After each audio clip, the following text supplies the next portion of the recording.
14 out of 16. Where's that number 15 at, I wonder? Did I lose a channel? Oh, there it is, 15. Boom. Hey, Debbie. Good. All right, it looks like the main channel is still down. I'll triple check it just to make sure. I've got a video to watch with you guys.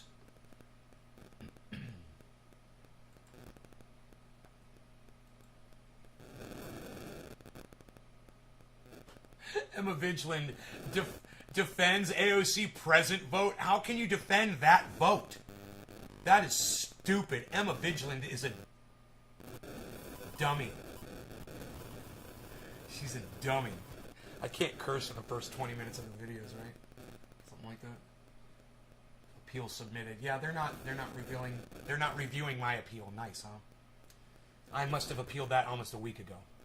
And they're just ignoring the appeal. And that's how they get you. That's their new way. Now, yeah, you can appeal it. Oh, yeah, sorry, we just never got around to it. But at least I'm broadcasting on all of my 5 other YouTube channels. That's awesome. I'm broadcasting on all the Facebooks. I'm broadcasting, I don't think it's going up onto Twitter. But we're broadcasting, to Trovo and a few others. So we're out there. Enoch. Sound interference. Oh, yeah, my phone's right here. Thanks. Leave that phone sometimes too close to the TV and I forget about it. I guess I could turn it off. Then I won't have to worry about it. I don't have to have it on. Yeah, there we go. Just put that right there. Roger. What's up, Roger? Patrick.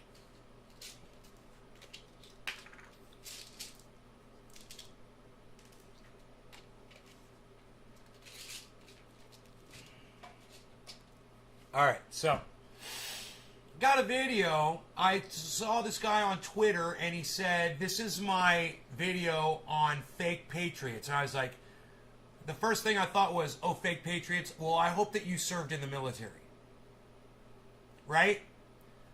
Because the definition of, we'll just start this right from the beginning. I usually would get into this after we watch the video a little bit. I'm just going to give you a little background. The definition of a patriot is someone who is willing to fight, to go to war, to defend their country. Am I willing to go to war? No. Am I a patriot? No. Not me. I'm not going to war. That's what a patriot is. Period. Full stop. I went to this guy's channel. The very first thing he said is, "I've served 20 years in the United States military." I was like, "Oh. Well, I will listen to you then, because you are a real patriot." He is. So someone who is in the military or has been in the military that served and offered their services, even if they were a desk clerk, they put themselves out there, and if those recruiters or those people in charge wanted to take that person and send them off to war, he was available, or she was available, or they were available. And you know what? That's a fucking patriot. Period. That's all. All right? So some soccer mom waving a flag claiming she's a patriot. Oh, did you enlist? Well, I'm sorry. No, you're not a patriot. Period. You're not a fucking patriot. The only way you go to war to fight for this country is to enlist in the military. Going to war isn't getting on your computer and sharing memes with your Facebook buddies, or going to a march outside and waving your stupid fucking flag around. That doesn't make you a patriot. You can put on all the red, white, and blue. You can paint your penis red, white, and blue. It doesn't matter. You can tattoo it on your vaginal lips. I don't give a fuck. You're not a patriot until you register to go to fucking war. Period. That's what a patriot is. Now, if you think you're a patriot and you didn't enlist in the military, you're not. All right? You can't. Let's say you're a person that you're not physically capable of fighting. You can't be a patriot then. It's discriminatory, I know, but that's the term. And if you can't enlist in the military and you can't go fight for this country, You're not a fucking patriot. Oh, you want to, but that doesn't, the fact that you say you want to do it doesn't make you a patriot. The fact that you say, oh, I got a gun, I would go kill somebody on my country, oh, I would do. You don't do it. You're not doing it. So until you're doing it, you're not it. That's not it. It's not you. Okay? You're not that. You're not a fucking patriot. It's that simple, right? So this is something that I understand, I have a really good grasp on. I found a guy who's ex-military, and he wants to have the same discussion, and I'm, like you guys know, I'm more than willing to hear what he has to say about this. So let's listen to what this guy has to say, and I'll comment if I find anything that I disagree with. All right? And I'll comment on things that I do agree with as well. Let's pay attention now. And let me just say this. For my audience members who've already left, you're going to miss a great show, but you've already left and you didn't give me a chance. So, bye. And those of you that stayed, good. You're about to get a great show. So make sure you stay tuned. Don't run off. All right? Because this is going to get really good, I'm sure. And I have not watched this video yet. Hey, folks, the man with the pinky ring, the New York thing, forget about a Brad Berkeley. And you're watching another episode of Bad Brad Thoughts on the Ringside Report Web TV channel. Now make sure you hit that button wherever corners in and subscribe. We greatly appreciate it. We picked up a lot of new subscribers around the world, and that means a lot to me. Thank you so much. As well, follow me on Twitter at BadBradRSR. Again, it's at BadBradRSR. Well, today, folks, I want to talk about fake patriots. Okay, so he says right now he wants to talk about fake patriots. I'm going to go ahead and I'm going to leave him a message below. I already left him one. I'm going to say another. Please consider buying a quality microphone. I can help. Or use some carpeting or other furniture to deaden the sound in your room. The echo is horrible. All right.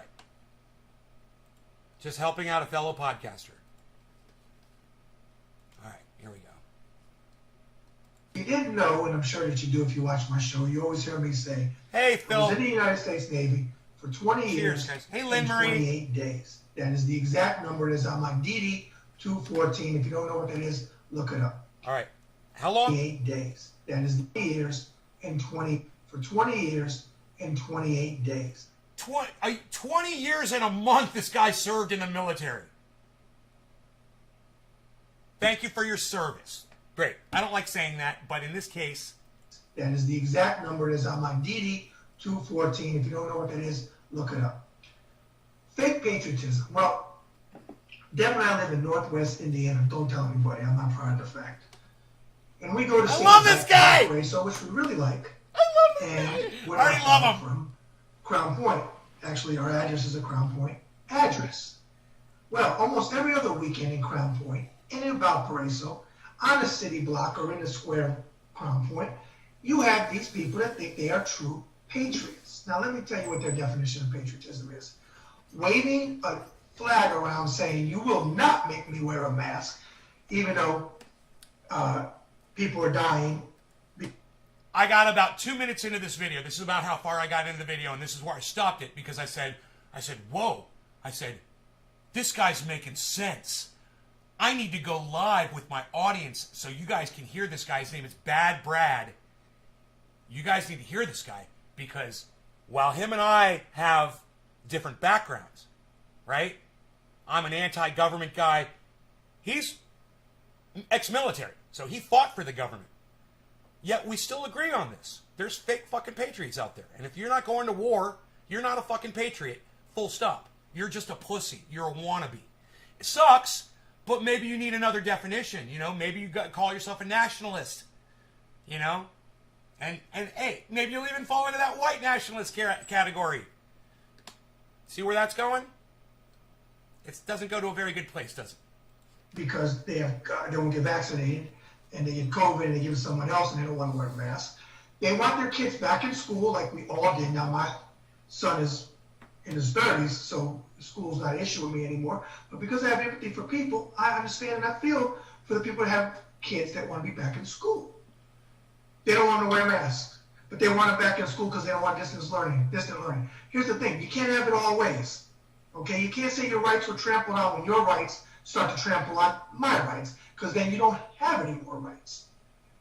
But along with the mask on the city blocks in Valparaiso and in Crown Point, they have the Trump flags, which I don't understand how the two go together other than an orange, racist, morally obese, lying traitor, somebody's trying to call me, I don't know who it is, traitor,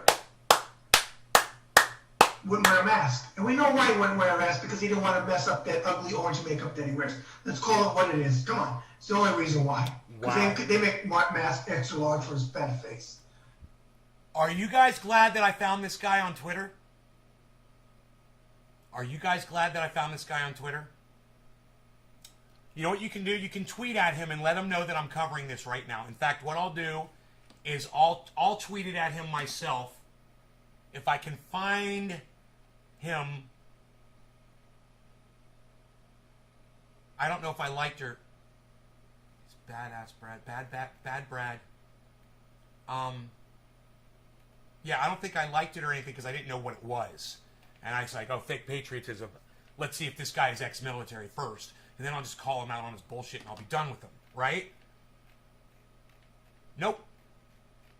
Guy's making complete, total sense here. Okay, I don't know what his name is on Twitter, so just give me a second. Fuck. Maybe it'll say it right here on his video.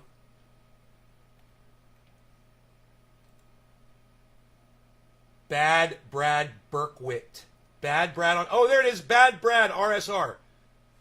Bad Brad RSR on Twitter, everybody.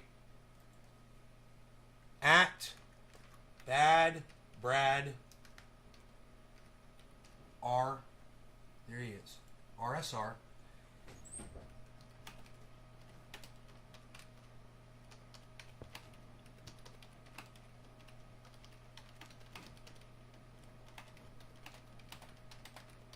All right. Hey, bro, excellent upload covering it live now on my show. And give him a link to this show. Let me give him a link if he wants to come over. Fake Patriots, not me though. Yeah, I would never call myself a fucking patriot, man. No, after I saw the movie, seriously, this is what started it. After I saw the movie The Patriot, and it starred that fucking douchebag, that Jew hater, I was like, well, okay, now I know I'm not a fucking patriot. I was like, if that guy calls himself a patriot, then I'm definitely not a fucking patriot. What's his name? Mel Gibson.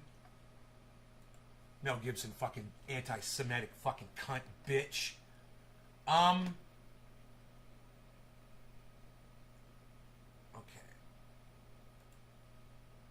There we go.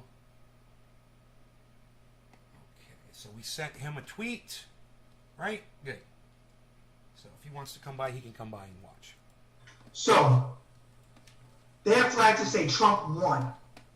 Trump 2024 JFK Jr. Now let me talk about that JFK Jr. point. Their parents, or at least their grandparents, whether they're Republicans or Democrats, I promise you this fact, and I'll put any amount of money on what I'm about to say is talking point. They were heartbroken whether they voted for John F. Kennedy or not when he was assassinated in 1963 because of what it did to the country.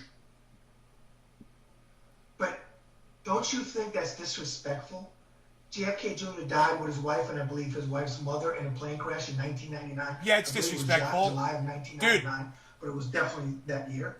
When has a Trump supporter ever done anything that's respectful?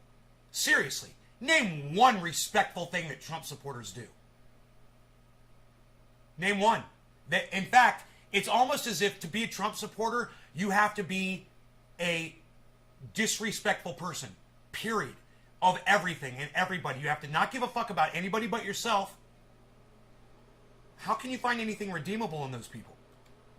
Very sad time. John was one of the Kennedys that I liked the most. Al, the best way to get THC out of stalks is you're not going to get any THC out of stalks. There is none. Okay? Now, if there's stems where the buds were on the stems, there will be some THC. So if you've got stems instead of stalks, because stalks will have nothing, right? The buds are nowhere near the stalk of a plant. All right? So if you're looking to get the stems, some people boil them and make tea. It's a very low quantity of THC. Or take all the stems, cut them down, and put them in a jar of alcohol. Soak them in the alcohol, right? Pour the alcohol out into a large dish, a tray. Let the alcohol purge off. You can use heat. Let it all come to one side, and then at the edge, you'll have all of your THC oil. You just take something like a lighter. Well, it's flammable. Take something non-flammable, put it underneath the tray so it all goes to one side. After it's almost all evaporated and there's just a little film left, get it all to one side. The rest will evaporate. You can use a hair dryer carefully. And then you'll be left with nothing but oil, with THC oil. Now, you're going to get negligible THC from stems. And my recommendation is you take those stems and you throw them in the fucking garbage. If you're dealing with stems, you're doing it totally wrong, man. You're growing wrong. If you're trying to harvest THC from stems, you're doing this totally wrong. So keep that in mind. And when I say you're doing it wrong, what I mean is you're not growing yourself enough. You're not growing on a large enough scale. You shouldn't have to try to scrape THC from a stem that will barely give you anything. You're wasting money literally on alcohol just to try to get a little tiny bit, like another dab's worth of fucking, you know? You're better off just going down the street, finding some kid standing on a street corner and buying a nickel bag, you know? You're way better off doing it that way. That's why that market does so well. Because some people don't want to grow it, you know, they don't have the time, you know, nobody knows how to concentrate it, you know. Anyhow, this is like a third smoked bowl from yesterday, and I don't care because I know there's still THC in there. No, I just had to grow. I wanted to make sure before. Throw it away. Throw the stems away, man. They're not good for much. I mean, you could do a little research on YouTube and see if there's people doing good things with stems or stalks. You know, they're probably pulling the strands off it and making string out of it. Who knows? I don't, because I grow so much. I grow on such a large scale, so I don't have to scrape. You know? Because I know what it feels like to scrape drugs when you're running low. I know what it feels like to search around on the carpet for a piece of fucking crack cocaine that I lost in the carpet. On my hands and knees searching for a piece of rock. I've been there. I've done that. So, you know, it's you don't want to be like that. You don't want to get to that point. So, overgrow. Always overgrow. You can always give away the extra. You know, people will take it from you. I give away plenty, you know. Plenty of people come over, do work for me or whatever, just friends, and I'll throw them huge bags of cannabis. All right, so that's why when people ask me if they can buy it from me, I get confused and I just kind of shut down. I'm like, buy what? I don't do that. I don't sell cannabis. Throw the stems away. Get more out of the roots. John Kitten, are you saying that you could get some THC from the roots? Because that's a lie. You would not get more out of the roots. You'd get more off the stems than you would the roots. The roots have nothing. I have no idea what you're talking about. But, I don't know, sometimes you say some fucked up shit. Anyway, let's hear what this man says and let's smoke some great cannabis while we listen to him. We smoke the cannabis while we listen to the Patriot talk. So isn't that disrespectful? Cheers. Yeah, it's disrespectful. Isn't that funny? Isn't that funny how I said it's almost as if in order to be a Trump supporter, you got to be disrespectful. You have to not care about anybody but yourself. Congratulations. Welcome to the club. Oh, God, that's sickening. What a shit club. Because the man is dead. Okay? You're always going to have some nuts that have conspiracy theories like Elvis is walking around 7-Eleven. We've seen that in the Front National Choir. But that's where they at. And they think that is patriotism. No, you know what patriotism is? that shadow box back there with all my medals, you see that flag? Just because you walk around waving a flag in the United States of America, which, by the way, I am not for flag burning. I'm not for spitting on the flag, defecating on the flag, or whatever other terrible things you want to do to the flag. But I'm going to tell you right now, as a man that had a flag in that shadow box that was flown over the Pentagon on April 12, 2006, which is my dad's birthday, and put in my shadow box, the flag does not mean what it used to mean. Good for you. Because the flag... Fuck your flag. I love this guy. I love this guy. This guy could be like my best friend. I had no idea that there were people like this. This is fucking fantastic. A true patriot is about people. wrapping itself around everybody. People, not a piece of fucking cloth. Exactly.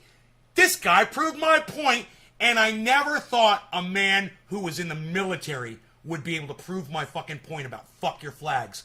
There it is, from a military guy. The flag don't mean shit today, and he's right. It's been used to murder too many people. In America. Think of all the coffins draped in that flag because of that flag. Kind of fitting, isn't it? White, black, straight, gay, Christian.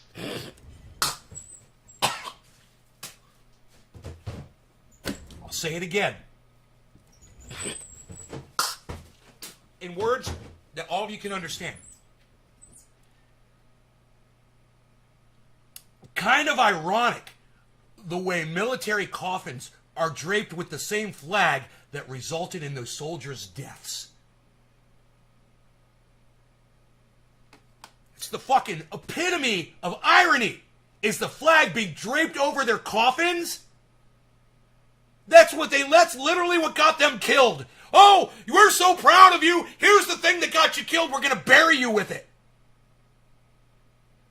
Here's that stupid piece of cloth that got you killed, left your fucking family without you, you know, and who knows what kind of fucking pain and misery we've caused for other people because you're gone now. Oh yeah, and here's the flag that you died for, while all the people are still alive crying for your death. Thank you, man. Thank you for your service. Now you are really offering service for the whole world right now by saying these words. I really appreciate this guy. You guys, I only watched 2 minutes into this video. We're 4.5 minutes, and I'm fucking totally blown away by this guy. Y'all should unfollow me and go follow this guy. Seriously. Fuck this show. Christians, atheists, and all of the above. Okay? That's what it's about. Everywhere. These are not patriots. And you think because you fly the flag, when you fly the flag in the back of your freaking rusty-ass pickup truck. Love this with guy. Your 2 teeth and your John Deere wearing-ass hat. Okay. Let's not get racist, okay? One of my favorite people in the whole world wears a John Deere hat. Okay, so let's not go there, okay, pal? Stickers about lock Hillary up and all these bumper stickers, and the only thing holding your bumper on is these stickers because it's so rusted out. You are not a patriot. Oh my God! The only thing holding your bumper together is all of the Trump stickers you've got on it. Did he just make that shit up? I need a writer. This guy can come write for me. That was flawless writing right there. The only thing holding your fucking... Because it's a shitty bumper. Because you can't afford a nice car. The only thing holding your fucking shit bumper on your shit car is your shit fucking Donald Trump bumper stickers. Can we listen to him say that again? Hey, man, at this point, you know, the audience members that are leaving right now, I couldn't give a fuck about you if you're going to leave this show. This is the guy right here. Not you. You're going to leave this show? Fuck off. Go fuck off. All right, you're going to leave? Fuck you. Get out of here. Leave. I'm having fun listening to this guy. This guy's great. My lame-ass audience members don't even want to stay and listen to this fucking amazing dude. Wow. Suck my dick. If you're leaving, suck my dick. Suck it on your way out the door. Hat. And you got bumper stickers about lock Hillary up and all these bumper stickers, and the only thing holding your bumper on is these stickers because it's so rusted out. You are not a patriot. Oh my God. When you put that "Don't Tread on Me" at Snake, which is about Trump, and because you're a Confederate, we're alongside a Confederate fucking flag. I had to go there. I had to throw an F word in there. Confederate flag. You are not a patriot. He's angry. You are not a patriot. He's trying to not curse. And I'm not just saying people that served in the military or did a career like myself, that alone makes us a patriot? No. Respecting humanity. Not just standing up for the national anthem. There's nothing the matter with that. I'm not going to knock people that do that. But that's not what defines patriotism. Being good to your neighbor. Being respectful, knowing boundaries. Hey, he said something funny, hippie chick. It's not this is hysterical. He said one funny thing. There's nothing hysterical about this fucking upload. This is hysterical. Yeah, hysterical. Yeah, he's talking about fake patriots. It's so hysterical, hippie chick. That doesn't even make sense. He said something funny and it was cute. That's it. It's not this is hysterical. That's patriotism. God. It's very simple. It's not just about a flag. Are you even listening to what he's saying? When Trump humped the flag at CPAC in 2017 and impregnated the flag, and for all of you people that doubt it, exactly. There's a flag walking around. Dude, his name was Freddie, if you really want to know. People. He's using my fucking language. I said that Trump was dry humping that flag. This is fantastic. This guy's nailing every single thing that he says. Saying, I heard, and it's striped red, white, and orange, so you know it's Trump's kid. Who humps a flag? Trump would have known the United States flag from the Russia flag. Remember, Russia, are you hearing? Remember that one in the campaign? When he said about Hillary's emails? That's not a patriot, and you're not patriots either. So quit the bullshit. If you still say that the election was stolen when he lost Arizona again, you're not a patriot.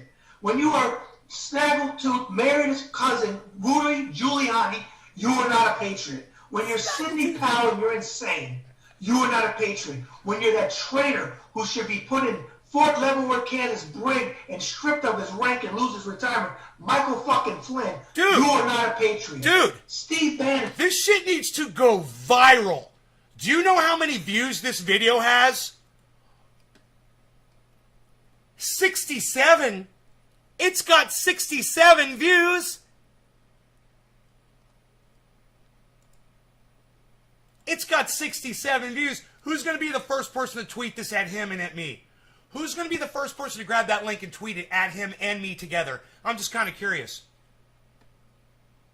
Yeah, he is on point. Yeah, it was funny, but it's not hysterical. I mean, it was funny. The whole thing is not hysterical. It's your wording. Use your words, hippie chick. You say, that was hysterical. Not this is hysterical. It's seriously, it's just a matter of using your words properly, hippie chick. I wish everyone would just use the words that you've got. You know, you guys don't make sense. I wish you would read what you say before you send it to me, so you can see how silly some of the things are that you're trying to say, and I'm not going to understand them. This is not hysterical. And it looks like a freaking paramecium is not a patriot. Roger Stone, who's a sexual deviant, and I hope you watch this, Roger. Okay, maybe it is hysterical. Maybe I was wrong. This guy's fucking hilarious. My bad. Everything he says is fucking hilarious. It's just very serious subject matter, you know? With Nixon on your back. Where the fuck is that normal? This guy reminds me of me. A Nixon on your back. Tricky dick for a dick. You are not a patriot. So cut the bullshit with the fake patriotism. Because I consider myself a patriot. You are a patriot. And with that said, I will take a knee with Colin Kaepernick. And I've never said that you have a right hear that? Not to like what... You hear that? A true patriot would take a knee with Colin Kirkpatrick, Nick, whatever his name is. Yeah. Yeah, did you hear that? A true patriot would take the knee. Yeah. You hear that, Donald Trump and all your cunt supporters that never went to fucking never went in the military? Yeah, all you dumb little fucking cunt bitches. I love it. A true patriot would never take the knee. I'm about to smoke for 710, you guys. Cheers. No longer regarding cannabis. Cheers. You are not a patriot. So cut the bullshit with the fake patriotism. Because I consider myself a patriot. And with that said, I will take a knee with Colin Kaepernick. And I've never said that you have a right not to like what he did. But what you don't have a right to do, and what I will not allow you to do, is this. Change the narrative of why he did it.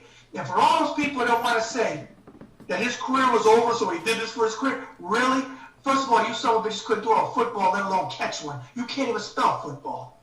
He had plenty of career left. And he did it for a bigger cause. I don't care how much money he has. It doesn't matter. I hope he has 50 times the amount of money he had when he got basically kicked out of the league for his stance, which was right. I'd take a knee with him, and if he ever called me to take a knee with him, I'd go take a knee with him, and I would still be more of a patriot to you. Because you people that think you're patriots have never served in the military either, which again, it does not make you a patriot just because you serve. But I respect your service. These people exist. As a serviceman. But for you people that want to talk about the military and represent me, I forgot more about the military than you will ever know, you fake patriots. You never even served in the fucking Salvation Army. So sit your asses down and shut the fuck. You never even served in the Salvation Army, so sit your asses down and shut the fuck up. Oh my God. Where do I send my money? Up with your bullshit. Because I'm tired of it, and anybody with half a brain is tired of your crap. The election wasn't stolen. You're not patriots.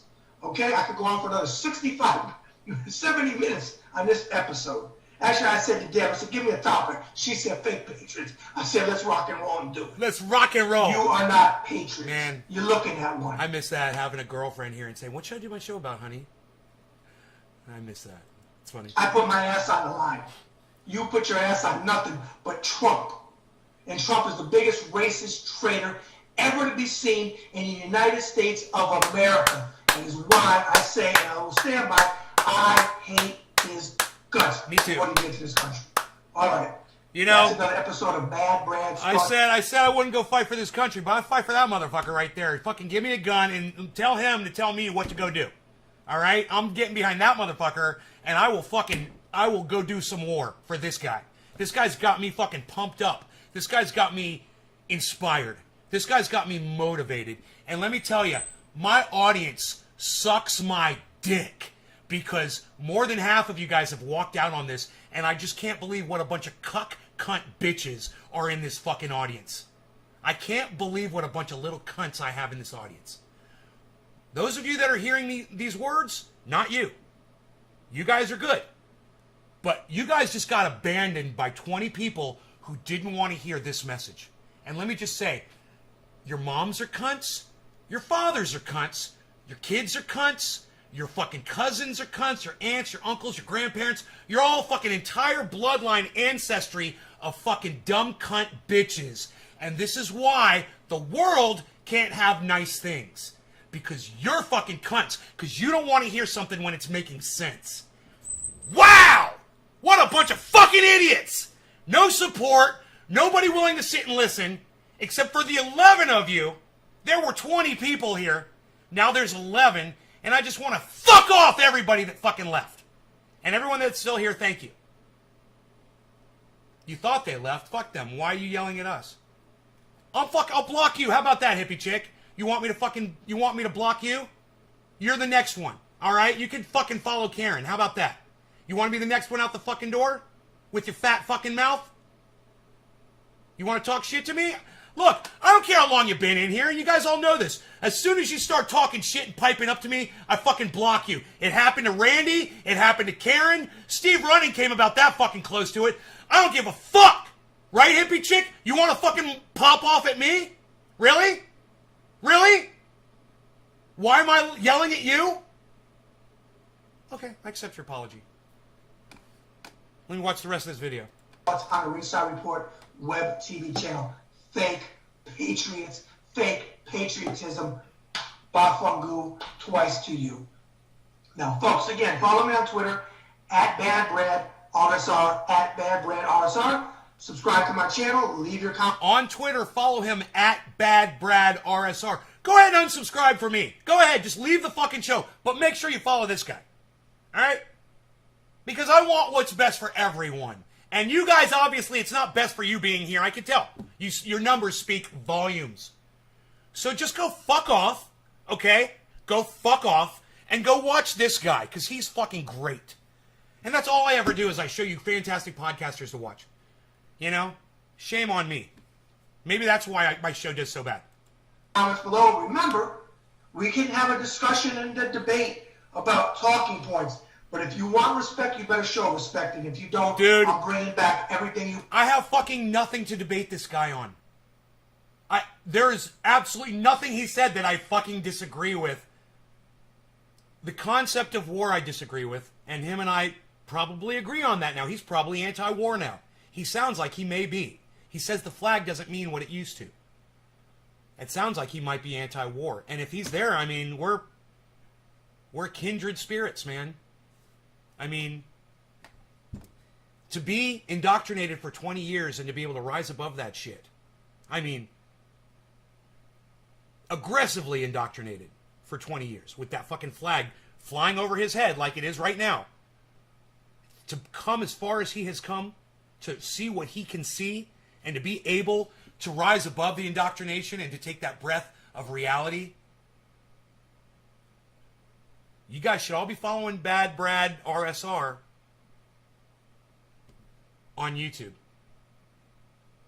He does it good, and he does it right, and he's making all the sense in the world. And if that disturbs you, if that bothers you, if that hurts your feelings, if you can't handle watching this video for whatever fucking reason, then go cunt off, you fucking cunts. Go cunt off. All right? There's something wrong here. You know, when my audience no longer wants to come to these shows, when all I'm doing is bringing you fucking content, and it's the highest content shows that you cunts will walk out on every fucking time. When I make the most sense, you guys leave. If I just sit here like a goddamn zombie and drool and do dabs and smoke, oh, my audience is more than welcome. They're more than happy to stick around the whole show. It's almost as if you can't take the common sense that comes from a guy like me. It's almost as if when someone is using cannabis, I don't know, I'm just guessing here, I'm throwing shit up on the wall and seeing what sticks. Thank you, Enoch. Wow, you're the first person to do it, right? Thank you. It's almost as if you want me to be that silly, dopey, funny loser. But when I bring reality to your table, when I drop a bag of truth at your front door, you treat it like a flaming pile of shit. So, for everybody that didn't want to hear this segment, I just want to say, man, suck my dick and go fuck off. And don't ever come back to my show again. All right? I will find my audience, and my audience will hear my voice. It might not be you. Oh, I think it'll be Enoch, and I think it'll be James McGill. And I think it might be Hippie Chick, and could be Jake Ward.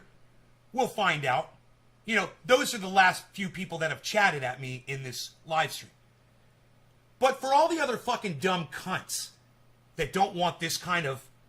Good. Hey, think of this as a purge. You know, I'm going to bring a higher intellect to the show. All right? I'm going to bring you shit like this. And if it's too smart for your low IQ asses, go ahead and show me how dumb you are, you fucking idiocracy morons.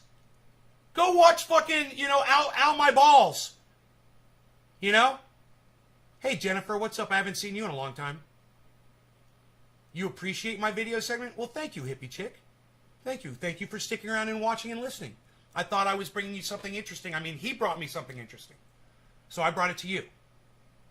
And I introduce you to his channel. I tell you to subscribe him on Twitter. And I tell you that this guy is making sense. You know, he gets it. He gets everything. It's just, guys, all I ever do is this. I found someone else who does that. It's not about, oh, I'm on this side of that or I'm on this side of that. No. We're just doing this and figuring out what's right. And then we're saying it. This is what's right. That's all he is. He's a fact bringer. He looks at things and he's like, okay, well, yeah, no. So this is the way it really is, and I'll tell you. Thank you. Yes, Hippie Chick. Yes, the ones that left are bitch cocks. They are indeed bitch cocks. And, you know, I do my damnedest here to bring you guys quality content. It's not easy when you go 3 times a day, every day. It's not easy. But people like this make it a lot easier for me. You bring and then some. That's where you want to be trumpets or whatever you call yourself, or want to be resistors. Whatever you want to call yourself, you come on my channel with that bullshit, you get it right back. Okay, but it won't be bullshit, it'll be truth. Be truth and facts. Remember, folks, every act of kindness is a little love we leave behind. Bad Brad. Hey, folks, the man with the pinky ring in it. Every act of kindness we leave behind. Say it one more time. Be bullshit and be truth and facts. Remember, right? Truth and facts, right? That's all we're talking about here, right? He's literally parroting this right after I say it. Where's my cat? What's up? He makes that noise sometimes. I'm worried he's got a bird in his mouth, but he just wanted me to open the door. You still got food. What's he say right here? remember, folks, every act of kindness is a little love we leave behind. Every act of kindness is a little love we leave behind.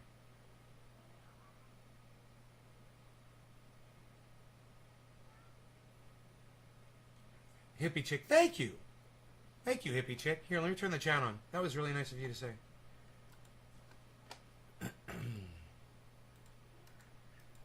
I don't know why the chat's not coming up. Give me a second. Oh, that's why. There we go. Damn good video. He needs more views. Well, listen, Enoch. If you think he needs more views, bro, then you don't have to just retweet this at one person. You know, you could retweet this at another person. Then you could retweet it at another person. Then you could retweet it at another person. Then you could retweet it at another person. Then you could retweet it at another person. Then you could retweet it at another person. Then you could retweet it at another person. Then you could share it in a large group on Facebook. Then you could share it in another large group on Facebook. Then you could get your channel shut down on Facebook. Then you could go back to Twitter, and then you get your Twitter channel shut down. And then you could go open up another Twitter account, and then you could start sharing it to other people on Twitter. You could do that. You don't just have to do it one time. You could do it a whole bunch of times. Tweets don't cost money, right? And it's very little bandwidth too to use the site. So everybody has the ability to take this guy's voice and amplify it. Since, you can't amplify my voice because when you do, we all get punished every time you share this video.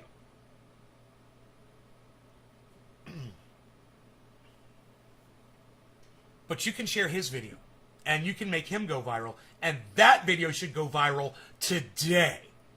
This video should be sent to Katie Halper. This video should be sent to Lee Camp. This video should be sent to Graham Elwood. This video should be sent to David Packman. This video should be tweeted at Secular Talk, Kyle Klinsky. This video should be tweeted at The Young Turks. This video should be tweeted at Tim Black. This video should be tweeted at Ben Shapiro. This video should be tweeted at Tim Pool. This video should be tweeted at Candace Owens. This video should be tweeted at Joe Biden. This video should be tweeted at Kamala Harris. This video should be tweeted at every goddamn person in Hollywood and every fucking singer and every rapper and every famous person that you know.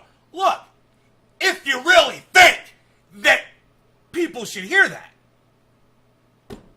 you could consider.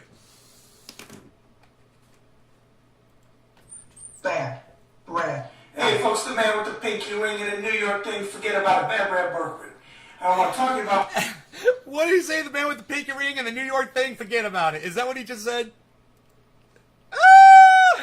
What did he say? Love we leave behind. Bad Brad. Hey, folks, the man with the pinky ring and the New York thing, forget about it. Bad Brad Berkeley. I want to talk about my book, Boxing Interviews of a Lifetime. By me, forget about it. There it is. If you would like to pick up a copy of it, forget about go to authorhouse.com. Again, that's authorhouse.com.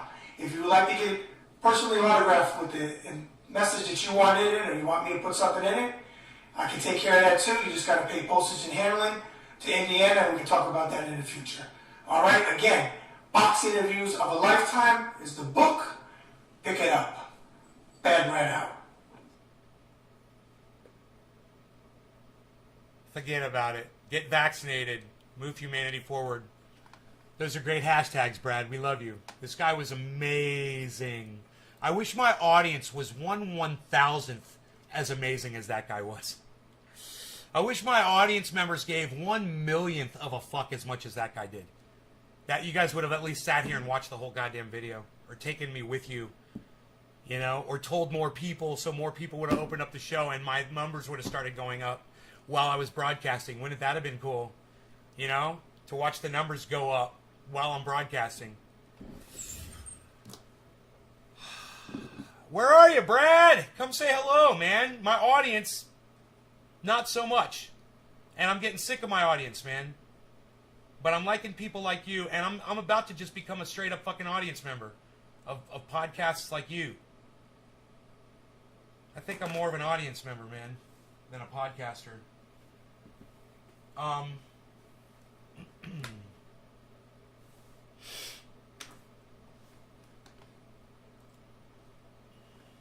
67 views. I'm going to refresh it and just see if there's any more. 69 views. Dude, are you fucking kidding me? One of you clicked on the link that I put in the fucking chat. Really? Wow.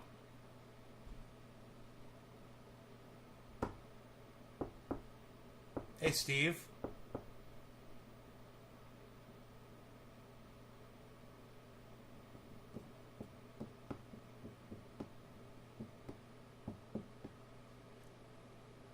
$69 views now. One of those views is probably me.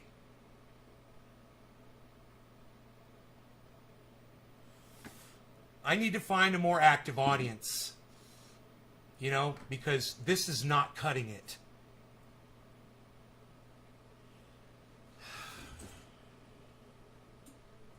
This is a fucking pathetic joke. I should have 1,000 people here, man. I'd be rocking right now. Fuck off!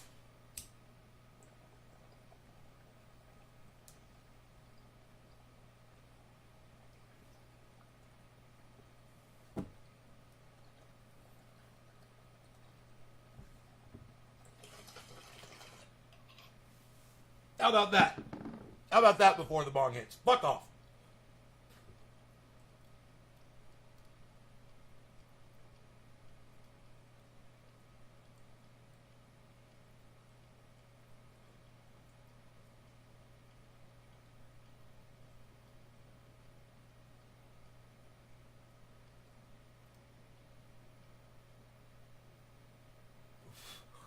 I think I like that better.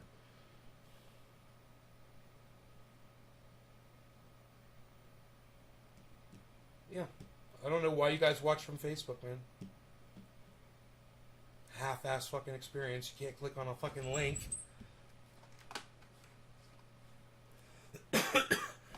I wonder what other kind of stuff this guy's put up on his channel.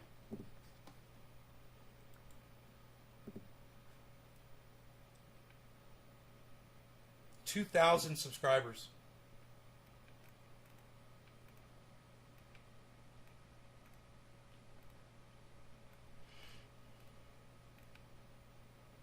Oh, this is a bunch of different people. Oh, no, it's not. Okay, wait. No, it says Bad Brads. Okay, my bad. It's confusing.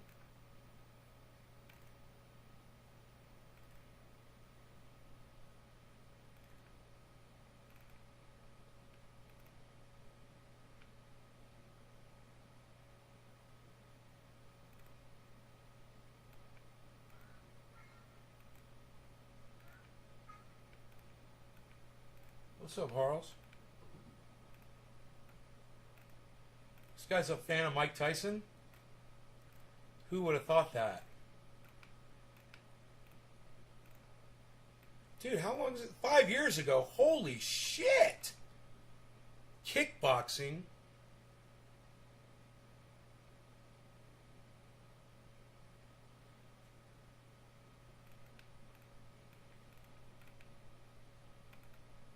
He ditched the hat, huh? He used to wear a hat. I wonder what happened to the hat. That'd be the first question I'd ask him.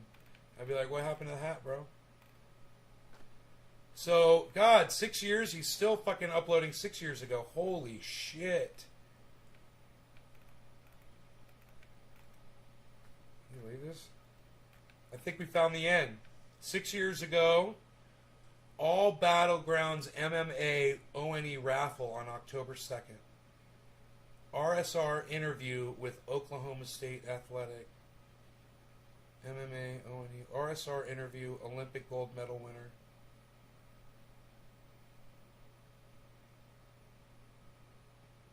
So he started doing ringside interviews. And 6 years ago. Huh? He interviewed Mike Tyson? Dude, it's got 675 views. What?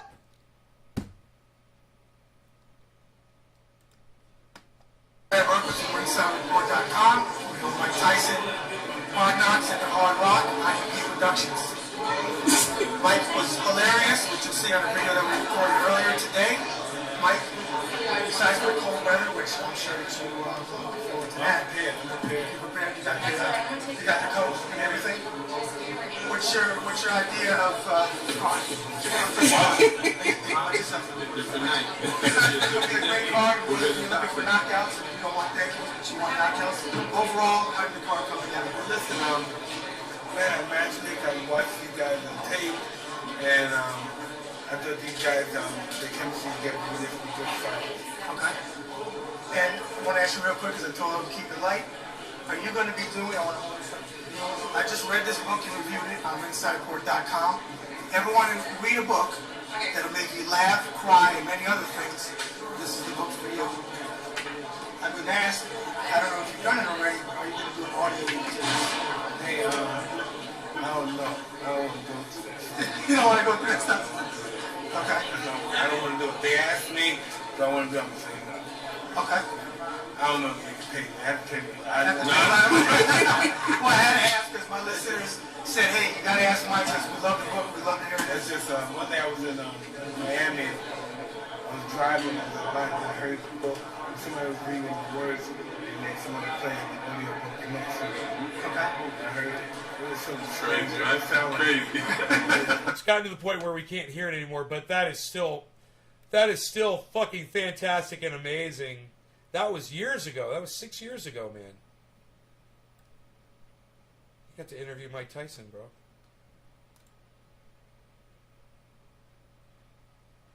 Doc, what's up, buddy? Yeah. So, yeah, we just had a really good show, man. This guy that we just watched was amazing. Ringside Report web TV channel. So the RSR is Ringside Report. Thumbs up, bro. 675 views. Interviews Mike Tyson.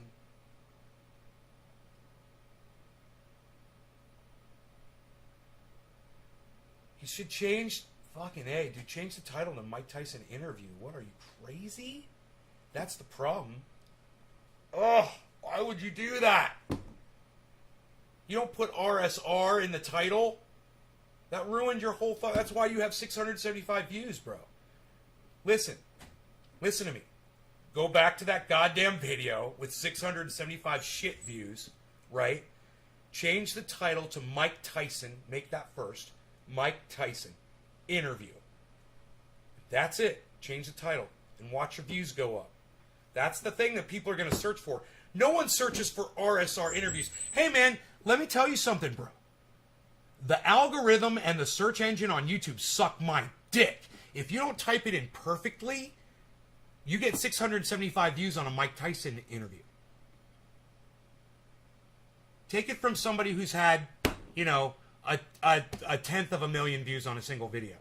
It's all about the title and the thumbnail. It's so important. You hid that video by putting RSR first in the title. and then interviews. You put the word RSR in interviews first. It's a hierarchy, bro. It's the most important thing. What people are going to search for. That's the first thing you put in the video. If that's what you're doing.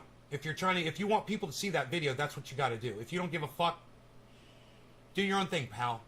Just do what you got to do. But from one podcaster to another, that video should get seen, even though it's got shit audio. And listen, if you do that again, make sure you either get yourself a standalone mic that you can hold up, get yourself a better device, or ask the person if you can go to a quieter area. Because you can't hear a word he's saying, and I've got an equalizer here, and I was unable to even equalize the voice so I could play it for my audience. This was 6 years ago. I'm sure you've learned since then. But if you haven't, these are just podcaster things that you should know. So, what else do we got here? What else we got going on today?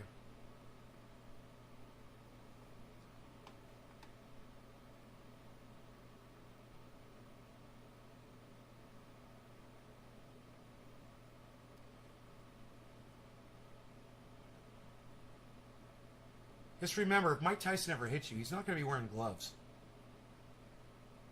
Whatever he hits, he's going to break.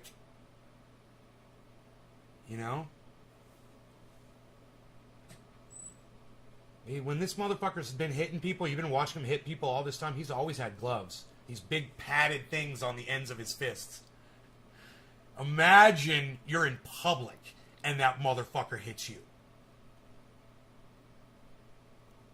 You might not get up, ever. It could kill you. He could probably kill a person with a single shot.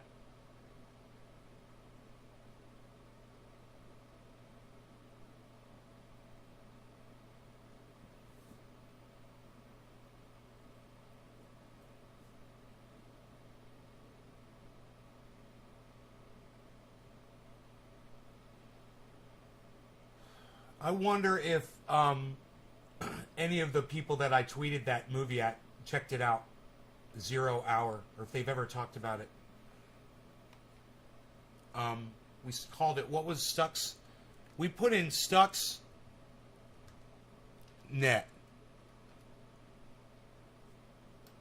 Right? Okay, Stuxnet. Langner, infographics, real human, the Y-Files, Tech Lore, TED. There's a TED Talk. Hey, man, there's a fucking TED Talk. Ralph Langner. How long is it? 10 minutes long, man. About Stuxnet. World 101. Stanford. Dissecting Stuxnet. Today I found out. Stuxnet and the rise of the digital weapon. Movie clips in the 0 Days official trailer. Okay. Stuxnet, computer worm opens new era of warfare. CBS News. 9 years ago.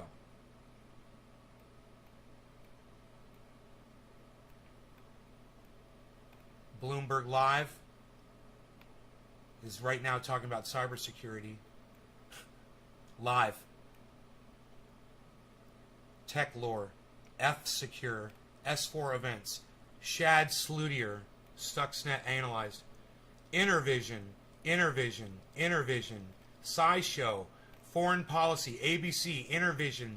Our Changing Climate.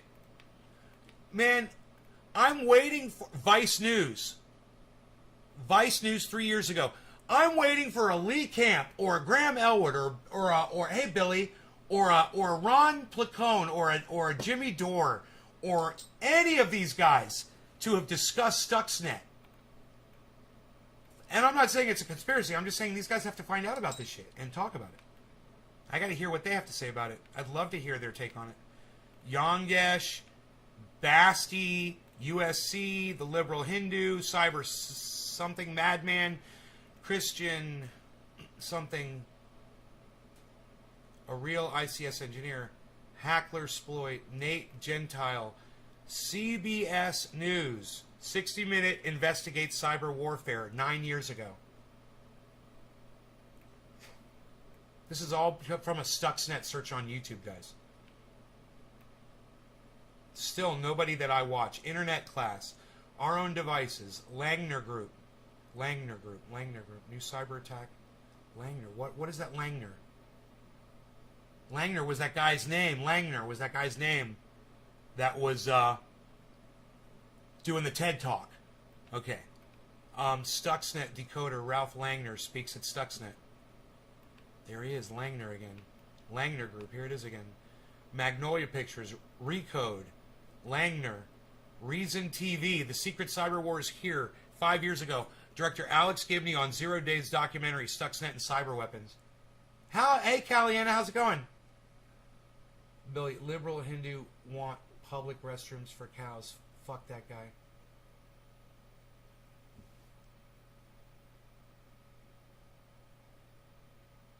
Cyber war.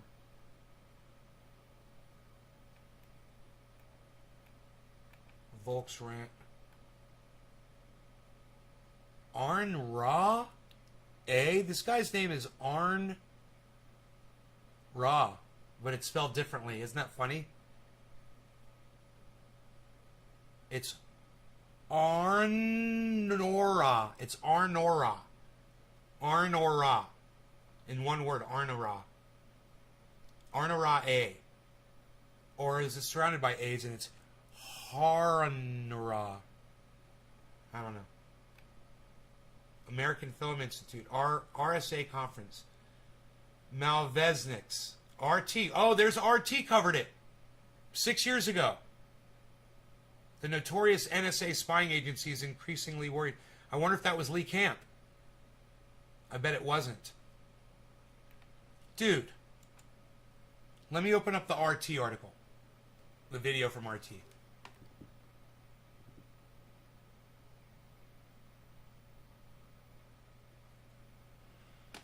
The notorious NSA spying agency is increasingly worried that... You're harvesting? Yeah, I'm not ready yet. It's all. How many amber trichomes are you getting?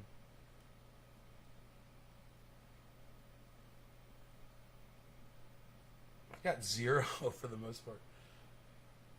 But I started late. I mean, I didn't start with the season.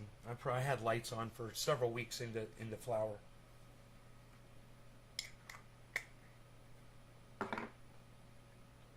That U.S. cyber attacks have actually taught Iran how to hack. That's according to the latest document leaked by Edward Snowden.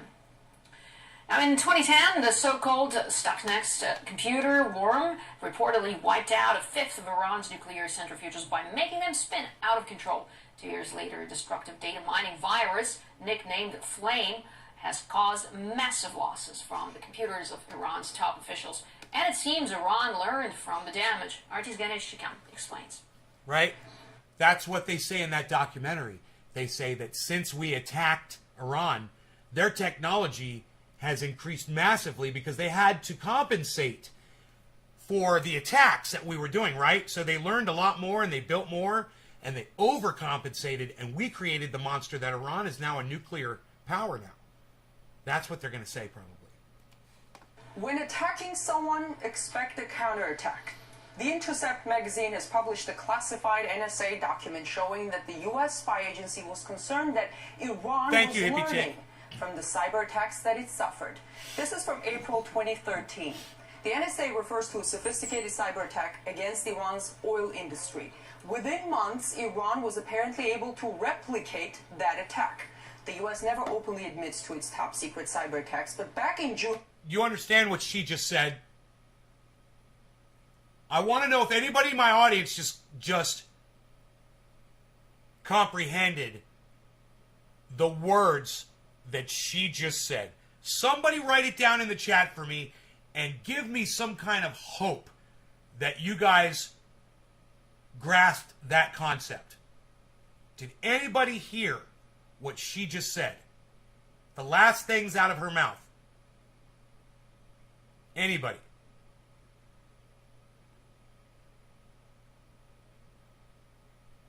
You know, at this moment, my chat should be just bzzz with all of you answering. It hasn't moved.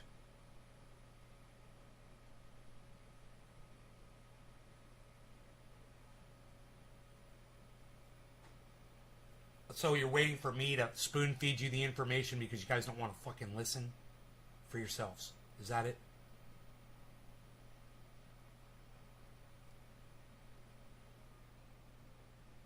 Can you be more specific, Steve?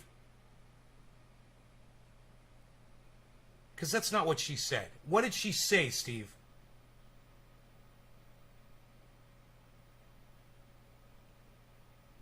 Yes. Yeah.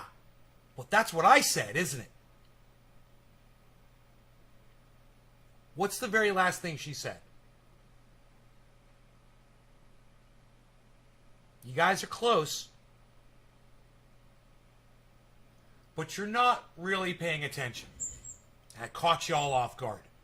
What she said is Iran was able to duplicate the American-Israeli attack on their centrifuges. That's what she just said. And if you think I'm lying, this is 102, right? Let's go back to 56 seconds and you listen to what she just said. Able to replicate that attack.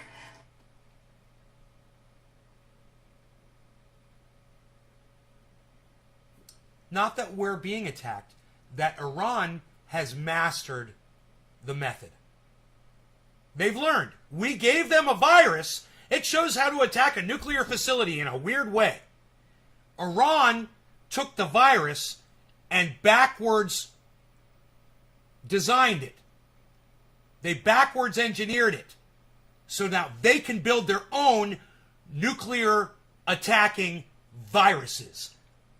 We taught them that. George Bush taught them that. Barack Obama taught them that. That's what she just said. We've turned Iran into a fucking nuclear monster because we're idiots. Because our leadership didn't want to listen to people that knew this was coming down the pike that said, don't do this shit. And that's why it was all top secret. Because they knew that America and Americans were going to say, no, don't do that shit. That's fucking stupid. You're going to cause nuclear disasters over there. What are you fucking doing? You know? We had a deal with them. We were giving them their money back. And they were saying, we're not going to do nukes as long as you give us our money back. Great. We'll do other shit. And then Donald Trump came into office, took the money back, undid the Barack Obama deal. Hey, Barack Obama and George Bush were still attacking Iran, even though above ground, Barack Obama was claiming that he was giving them their money back, and oh yeah, we're playing nice. That was bullshit. Barack Obama knew the whole time we were literally starting World War III with Iran. Barack Obama is a piece of cunt shit. He knew we were starting World War III. He didn't want to tell you guys about it.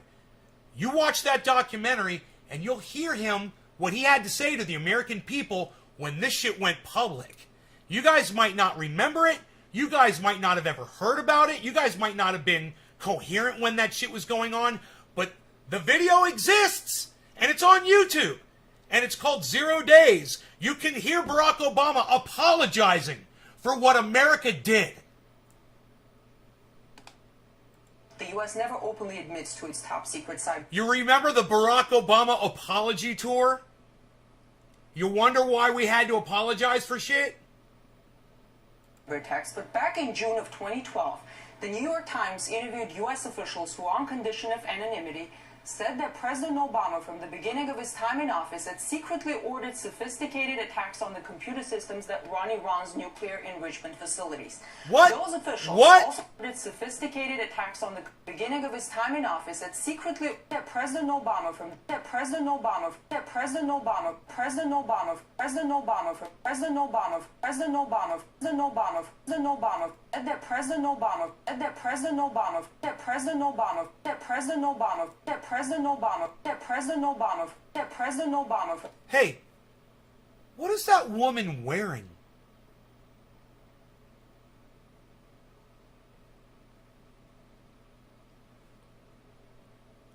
if I was watching some kind of a dystopian futuristic style movie, that would be what the women would be wearing. What the fuck is that? I just realized that. You guys, what the fuck is she wearing?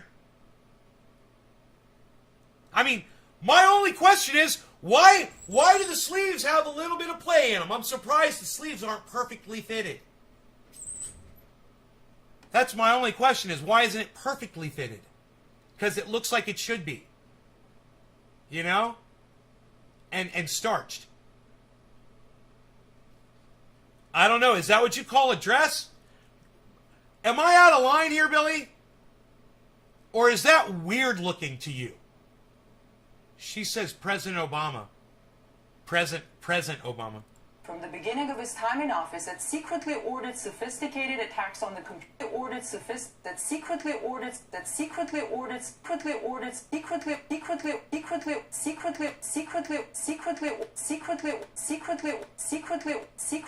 Obama from the beginning of his time in office that secretly ordered Obama from the beginning of his time in office that secretly ordered June of 2012.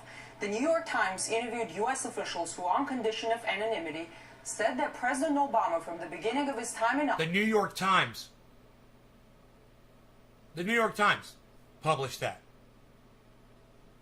...office that secretly ordered sophisticated attacks on the computer systems that run Iran's nuclear enrichment facilities. We started World War III. Also told the New York Times that the U.S. president was very well aware Yay! that with every America! The U.S. was pushing Thanks, digital Obama! warfare to a whole new level. Ray McGovern is here today to discuss What a this. fucking piece of Mr. cunt McGovern, shit. Thank you for joining me. Most welcome. Do you see any indication that U.S. developed viruses were eventually used against the U.S. or its allies? Yes. What you have to do is consider Saudi Arabia an ally. Because when Iran was targeted, its oil industry was targeted in April of 2012, 4 months later, the Saudis lost tens of thousands of computers full of data for their oil industry. Now, you can guess who made the virus attack, Iran. the cyber attack on Iran, but it's pretty clear. Which we don't know. Which we don't know for sure, but you know, I give you a good guess that it was just as with Stuxnet, which we do know before, that Israel and the United States, hand in glove, worked on this. These viruses... Attack their own ally? Attack Saudi Arabia? Is that what he just said? Did he just say that the United States attacked Saudi Arabian oil with a virus?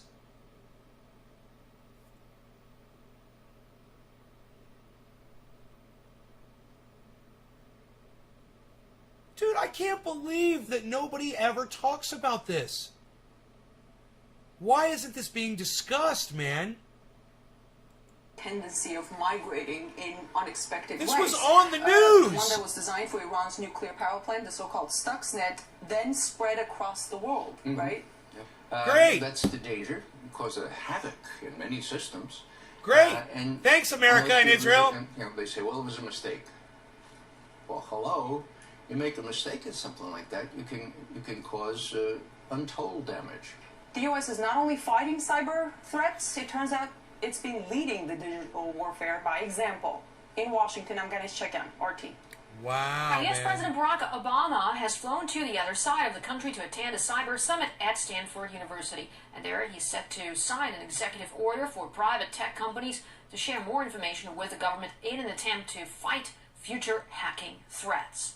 And this follows the launch of a new unit that brings together information from various law enforcement and intelligence agencies to battle cyber attacks.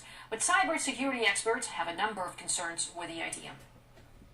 The issue with this new agency is where is the limitation on what the use of the data is going to be, what's collected and what's being used. When you can do things in real time.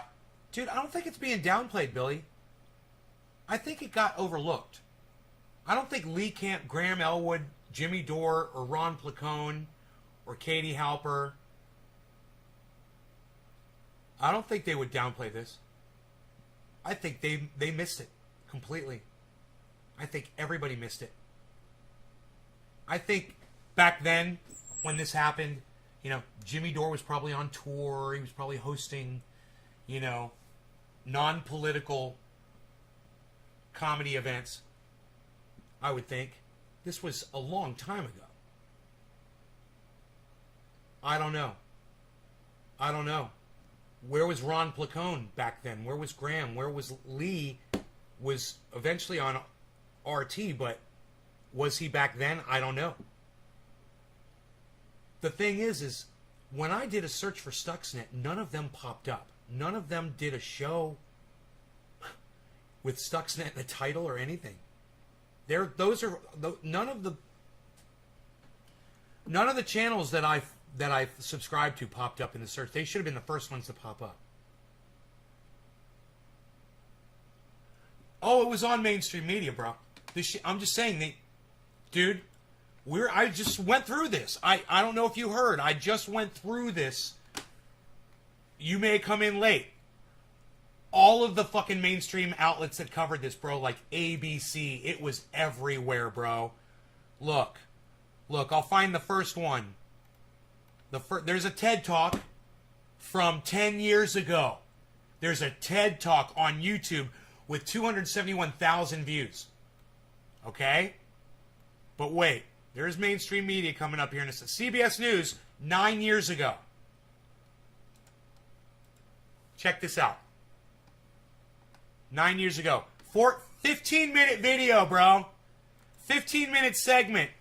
This thing had... For the past few months now, the nation's top military, intelligence, and 180,000 views. Have been warning Congress and the country about a coming cyber attack against critical infrastructure in the United States that could affect everything from the heat in your home to the money in your bank account.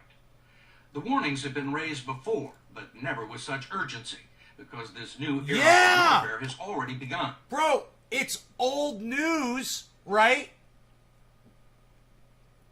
But Iran's ability to attack us is new news. They've come so far. And what do you think this attack on the east coast of the United States was? Which shut down the fuel? Did that affect you personally, Billy, when that happened? That fuel line got shut down and gas prices went up and people were in long lines to get fuel and shit? That was a hack. Who do you think was behind that? And could that have been a test run for shutting our entire country down all on the same day? You know? The fact is, Iran has the ability to hack now. They've been spending years learning how to do it. Let's listen to the report, because this is from 10 years ago. The first attack using a computer virus called Stuxnet was launched several years ago against an Iranian nuclear facility, almost certainly with some U.S. involvement. Almost certainly. The implications and the possible consequences... Dude, 60 Minutes said almost certainly with U.S. involvement. 60 Minutes. That's pretty solid. Back then it was, at least. Not today.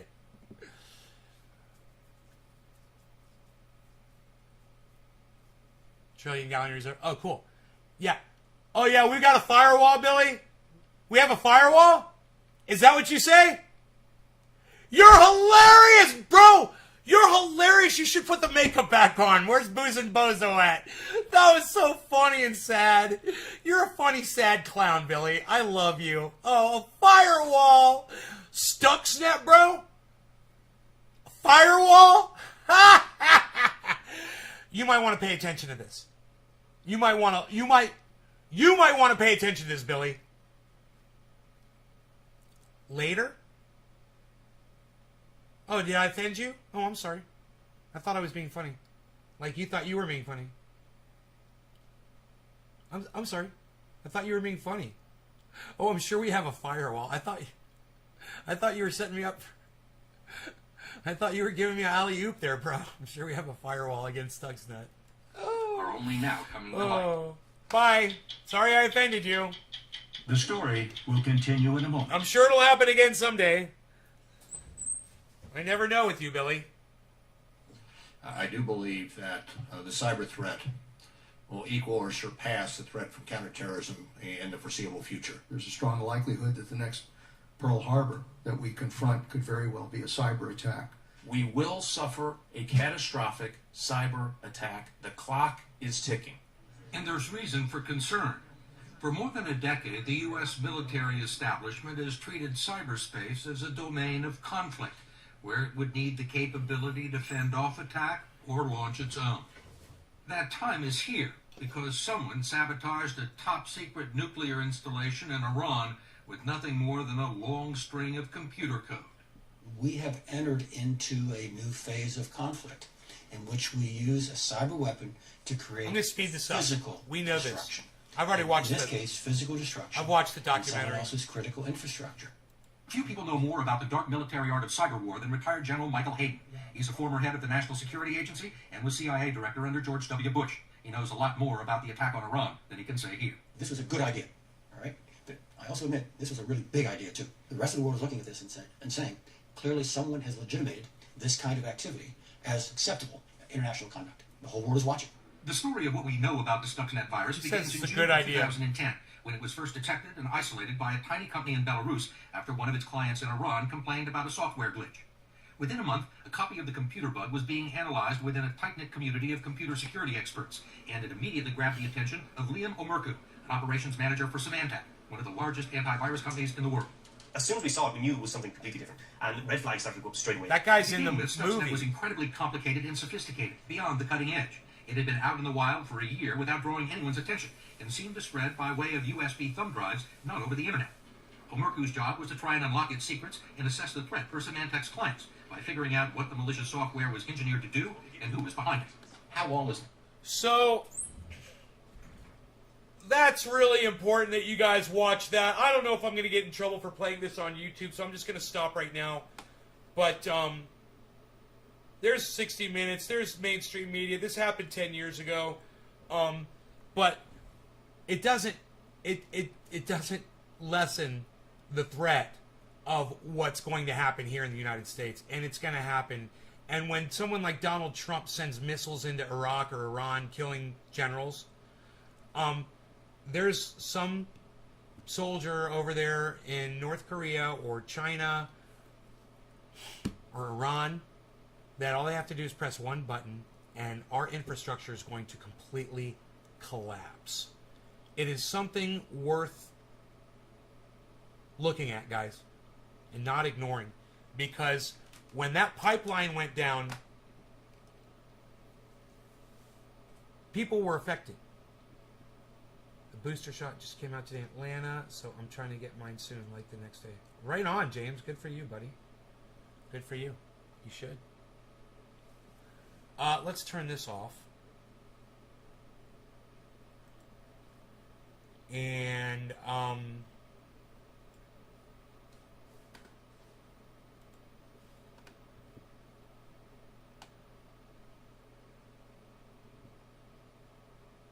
Chuck Grassley takes aim at Hillary Clinton and the Democratic Party. What's that all about?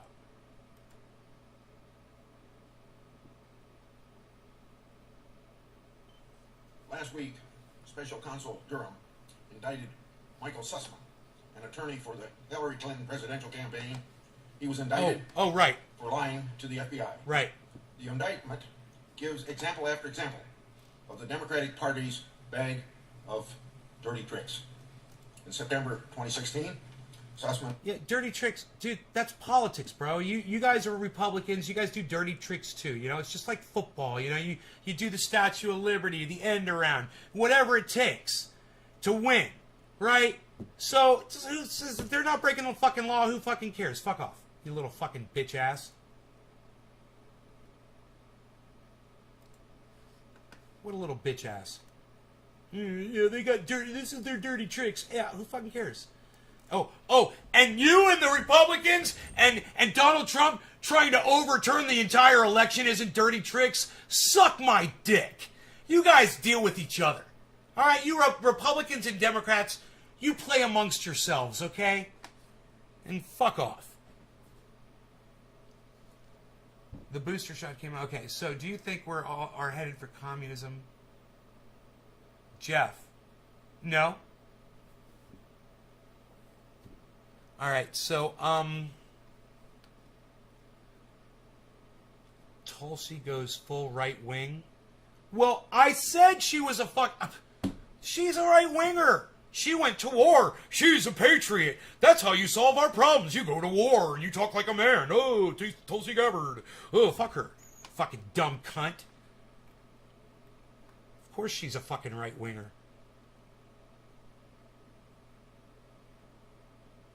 Does Biden's presidency end this week? Hell week in Congress. I wonder what that's all about.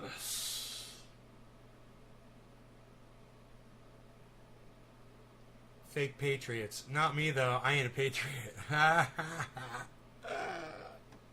That's a funny title.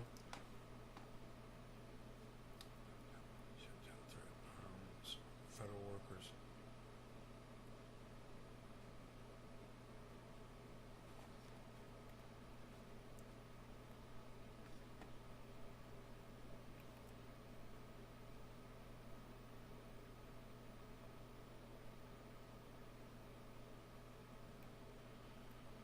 Getting any good newsy news stuff here. The best comeback ever on climate change denial 5 years ago. Okay, Jimmy Dore, it's a less than 4 minute video. Let's watch this one. This will be fun. Climate change denial. Huh. Hey, I don't know if you're like me, but you get kind of tired of hearing elected mofos lie about climate change and deny science because they're getting paid to do so. And, we need to get money out of politics. We need to get money out of politics. But what? Half the country denies science. What's wrong with money in politics? So, there's nothing wrong. What's wrong with money in politics? So, wait, what was that again? Yeah, thank you. And so here is, was it Dana Rohrabacher? Is that how you say his name? Yeah. So he's one of these jagoffs who's science denying. He's getting money from fossil fuels and all that stuff. And he panders to dummies. And he's anti-science. And then they wonder how Donald Trump happened. Wow. If you dumb down your base for 40 years, turns out you get Donald Trump. So here, let's listen to him. He was talking to, I think it was Alan Grayson at a hearing in the Congress. And my sister? Why the fuck would I tell my sister? My sister doesn't give a fuck about politics, hippie chick. Leave my fucking family out of this goddamn chat. Don't fucking tell me how to fucking contact my fucking family. Alright? Fuck you. Jesus fucking Christ. Can I enjoy my goddamn Jimmy Dore fucking episode now without your stupid bullshit? He goes on and on about the climate change, and I think Alan Grayson kind of has the best comeback ever. Let's just listen to it. What we have here, that's fucking hilarious. Hundreds of millions of dollars, if not billions of dollars that we're talking about, is all based on the idea that CO2 is heating our planet. And this theory, which we have to all understand... No law regarding cannabis. Cannabis isn't just for all. Cheers. This theory, this administration, is basically by putting such an emphasis on it, being willing to sign agreements that put enormous power in the hands of global decision makers instead of just American decision makers, as well as have a tremendous impact on jobs especially in the coal industry, where we're talking about tens of thousands of jobs that are being lost. I mean, I'm very happy to hear we're trying to do something to help them come through a crisis when men and women who have earned a living and supported their families, all this are now... It's only 4 minutes. Yeah, he didn't color his hair again like that. Yeah, this is only 4 minutes worth. He's going to talk about the greatest comeback for a climate denier. Just being thrown out because of a theory. Regarding my... science. That theory, that's called science. That's peer-reviewed. That whole thing. Yeah, whatever, a theory. Okay, here we go. And from California, and what he just said, if he thinks that carbon dioxide doesn't cause any human health problems, I invite him to put a plastic bag over his head, tie it tightly around his neck, and see what happens next.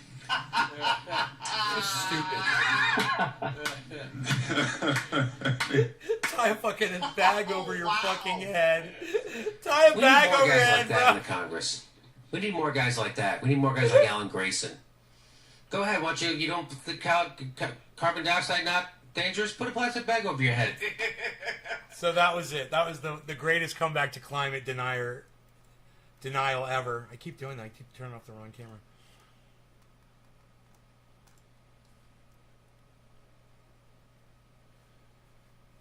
You're really working on this? Just don't get fucking personal with me. Don't bring my fucking family. You don't fucking mention my goddamn family on my live stream. Alright? I don't know who the fuck you think we are. But, we're not doing that shit. So, this is getting tiring, man. I'm getting really tired of dealing with some of you, man.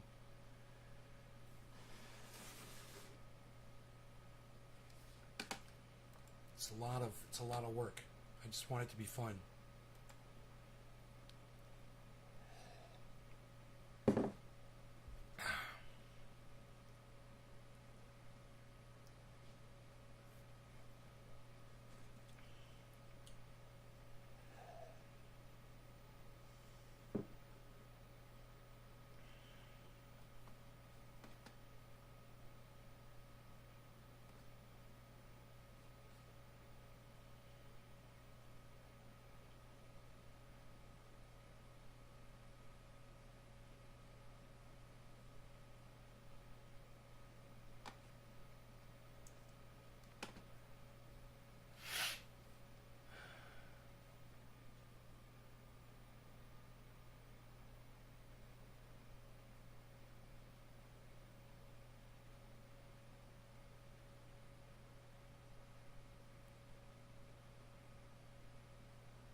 Your dog's already attacked your neighbor's dog? Oh my god.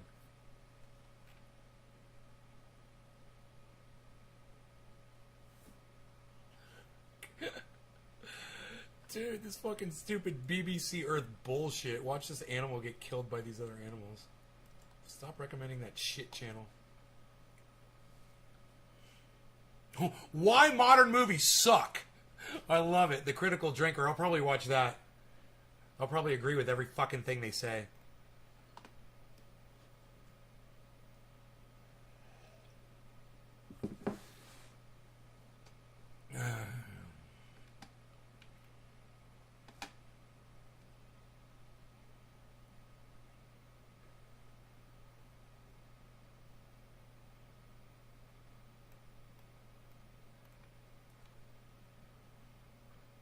Hunter Biden emails confirmed. I mean, did anyone ever doubt it?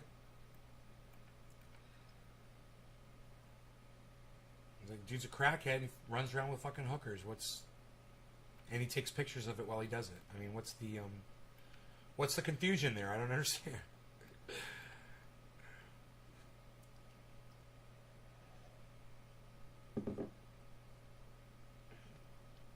Damn.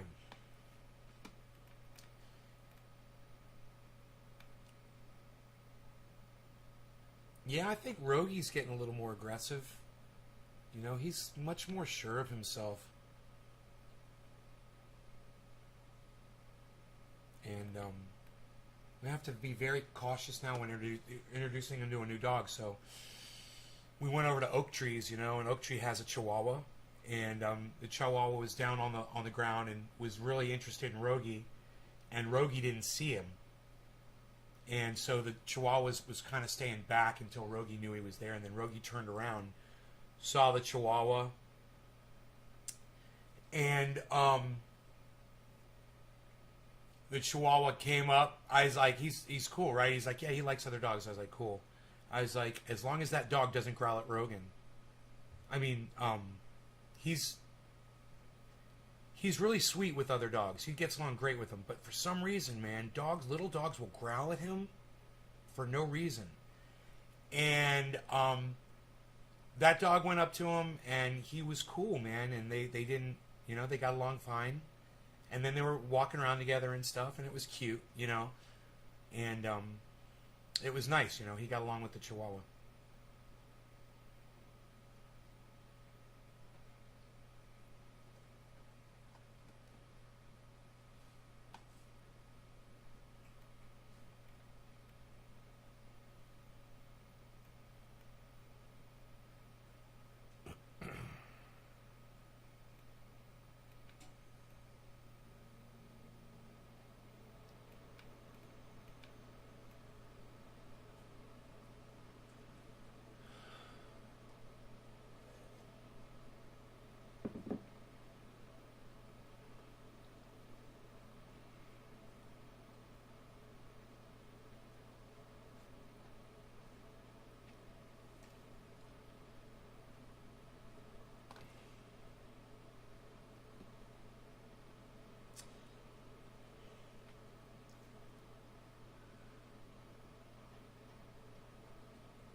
That coffee is really good this morning. I'm enjoying it.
So my mom said America won't vote Donald Trump into presidency again.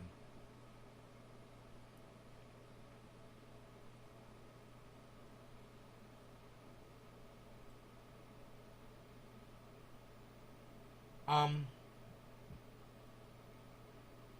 wonder what you guys think. Do you think America will be fed up with Joe Biden enough to vote Donald Trump back in? What do you guys think? Let me know in the chat. I'm gonna feed my cat. Again. Another can. Alright, we got this.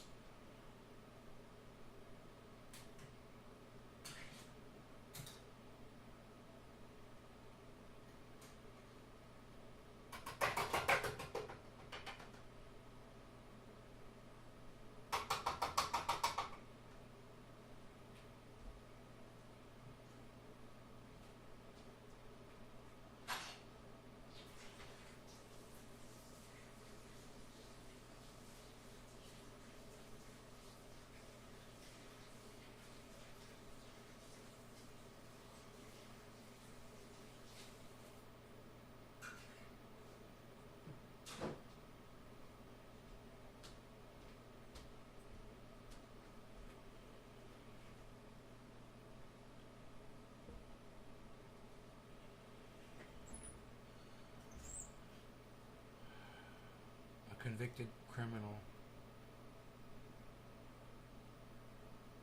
Maybe, but don't know.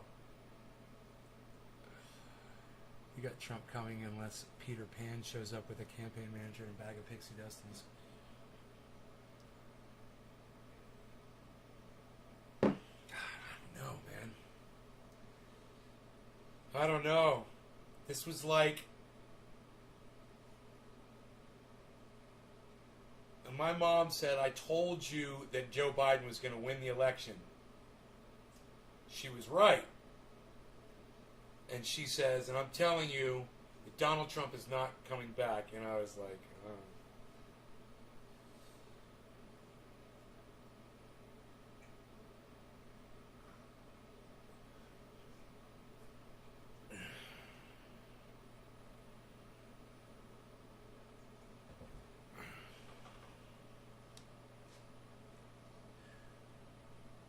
for anyone who argues that a vaccine passport is a way for the government to track you, remember, they've got your social security numbers, people. Okay? They already know you. And anytime you make any kind of a move in your life or anything, use a credit card, go to a bank, register for anything on the internet or whatever, that information is readily available. So, they're not trying to track you with these. They're just trying to make travel safe for people. That's all it is. It's just common sense. And I totally support it.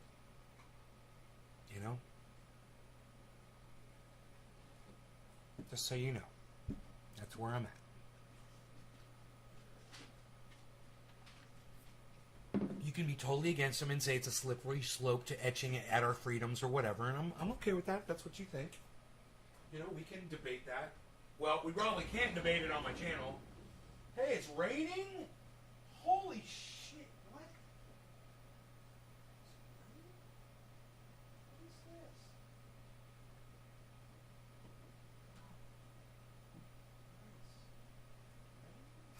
It's raining.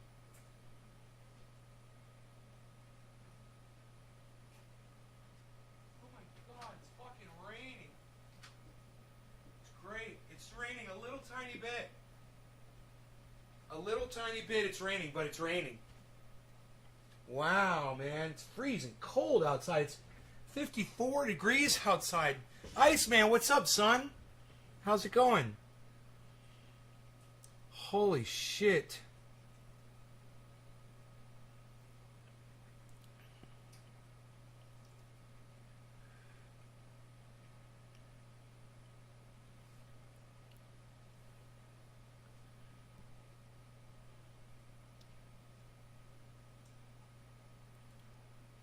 Totally overcast. Worried about vaccine tracking chips while they have a phone and cash in your pocket. Newsflash. Important papers like court subpoenas. We spelled subpoenas like SAPINAS.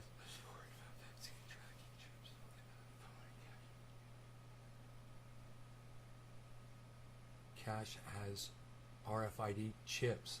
So does your credit cards and other important papers like court subpoenas. Going good. Have the day off. Getting some shit done. Yeah? Are you dabbing?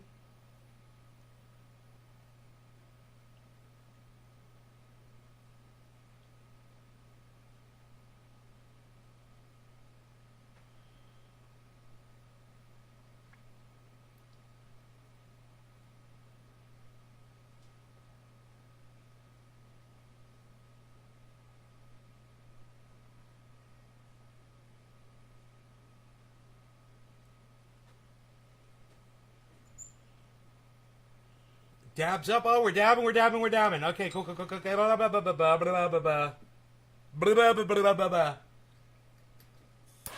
law regarding cannabis. Cannabis isn't this for all. Cheers, everybody. Iceman says we're dabbing.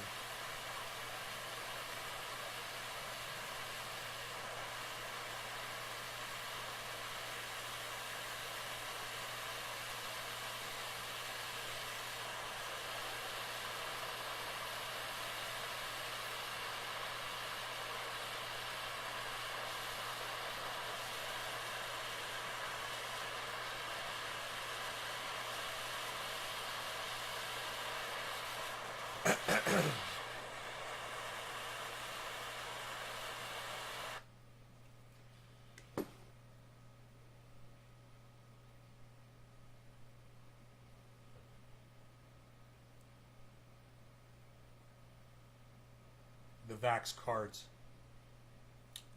Jeff, what am I smoking on? I'm smoking on various concentrates from various places.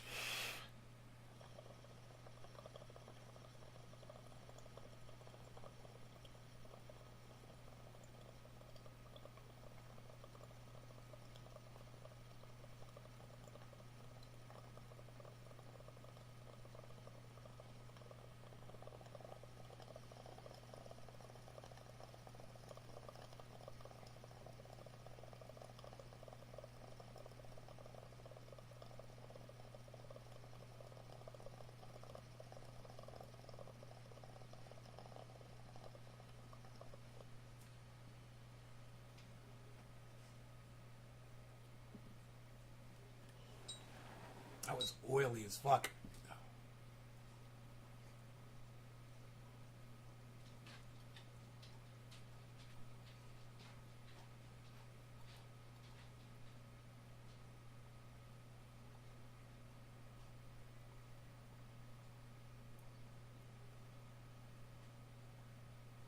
Oily in flavor. Skittles? Shit. I think plant number 6 is birthday cake or wedding cake. I mean, they call it the. Hey, Cassandra Ann, they call it the same thing. Wedding cake, birthday cake. There's different names for it, but I'm pretty sure.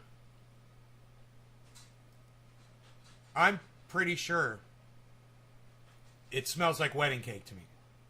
So that's plant number 6, and the other ones I think they might be MK Ultra, and one of them I'm not sure. Plant number 2, I'm not sure what it is. As they get more mature, it's a little bit.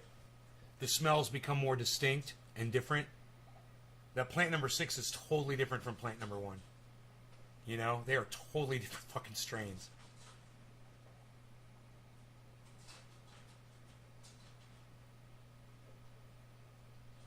And the buds look totally different. The plant number 1 is a huge plant, right? With connular buds that go up the entire stalks. Just they fill the whole stalk up, right? You don't see the stem, okay? Plant number 6 is bud, stem, bud, stem, bud, stem, bud, stem, bud, stem, bud, stem, bud at the very top. Totally different.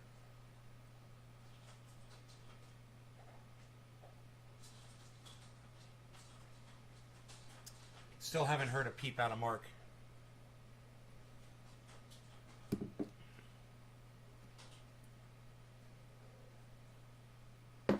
All right, let's do some dabs with Iceman. What do you guys say about that idea? What do you guys think about that?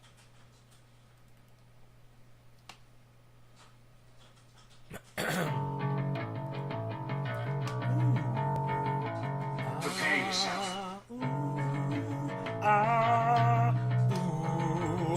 Prepare yourself. Prepare yourself.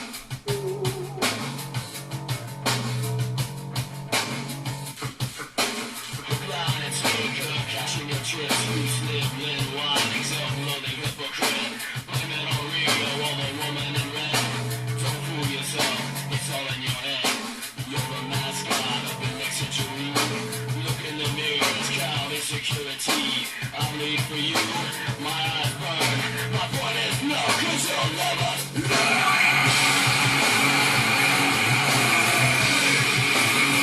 You'll never learn. I'll bleed for you. You'll never learn. I'll bleed for you. You'll never learn. I'll bleed. I'll bleed.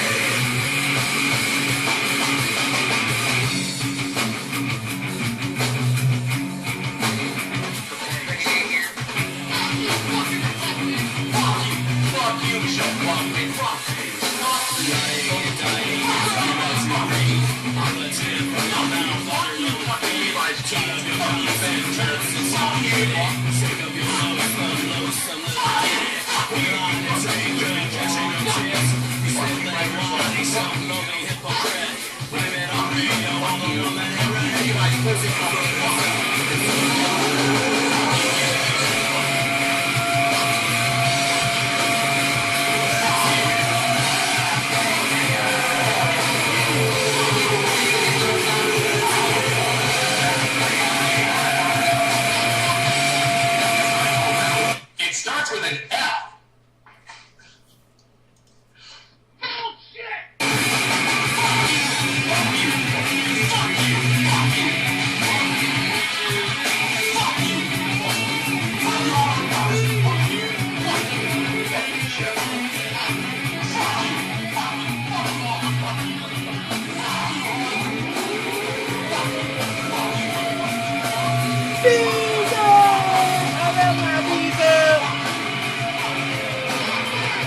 I love my Beazle. My Beazle's here, everybody. Love you, Beazle. Hey, Beazle. Hi. Oh, can I give you a hug? Oh, I love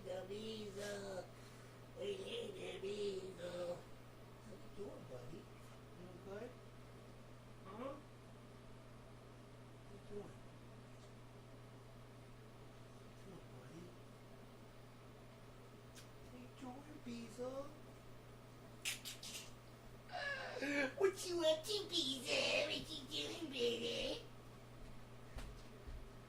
What we got here? Let's give you some food. How about an eggie? You want eggie? You want eggie?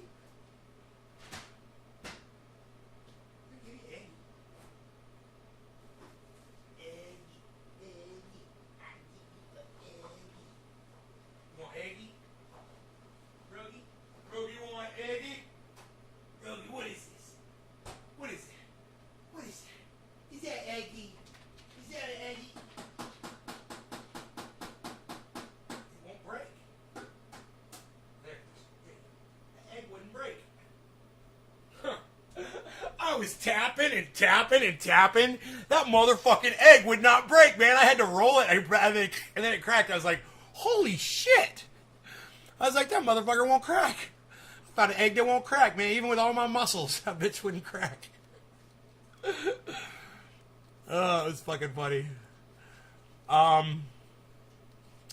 So what are we smoking? We smoking some bud now, bro. Gonna do bong rip, bruh. Gonna smoke a bong rip, bruh. Smoking a bong rip, bruh. Why am I talking like that?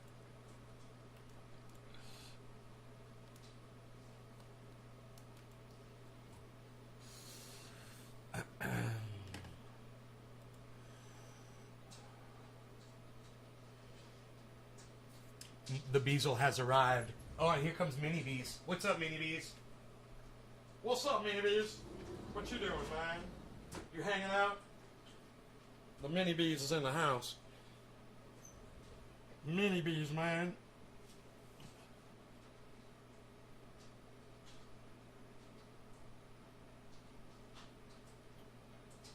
Mini Bees. Mini bees, mini bees, mini bees, mini bees.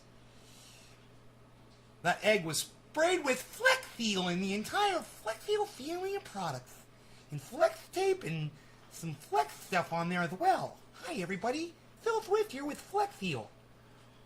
He doesn't lisp that bad. It's like just a vague lisp. I way overplay it. Actually, when I do Phil Swift, I sound more like Mike Tyson. Hi, everybody. Mike Tyson here to tell you about how I'm going to punch you out. Yeah, that's right. I'm going to knock you out right in your face. Huh. I can do Mike Tyson. All I got to do is Phil Swift. It's the same voice. I kind of want to hear them talking against each other to hear the differences in their voices, actually, because I don't think there's much. You know? Interesting. Interesting. I'm very interested in interesting things that interest me. Cheers, cheers, cheers, cheers, cheers, everyone. Who smiles? Everyone smiles.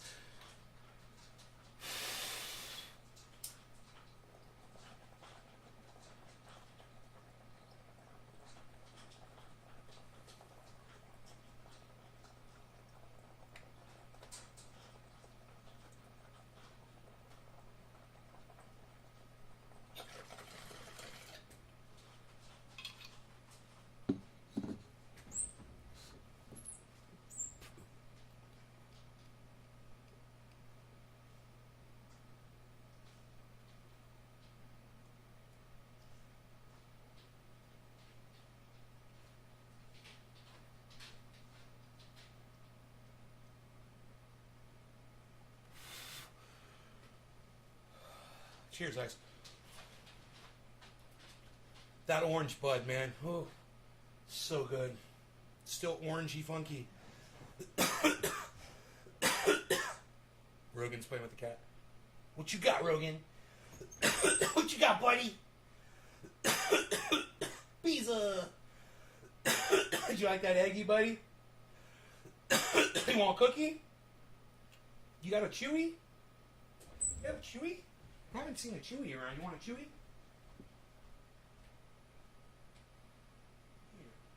Let's see. You got the Yak Milk Chew, buddy. You want a Yak Milk Chew?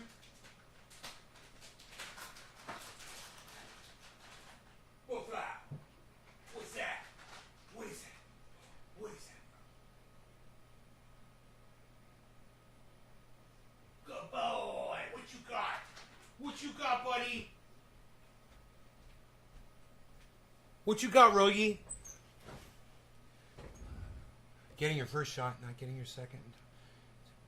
Then going to get fully vaccinated. I don't know. I don't know. Billy, like, you have to say, I'm not a doctor before you say that, but... Fucking YouTube.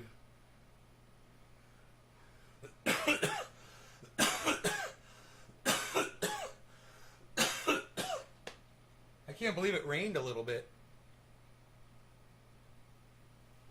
Kind of a weird rain, man. It just drizzled like a few drops, enough to just hit one side of the freaking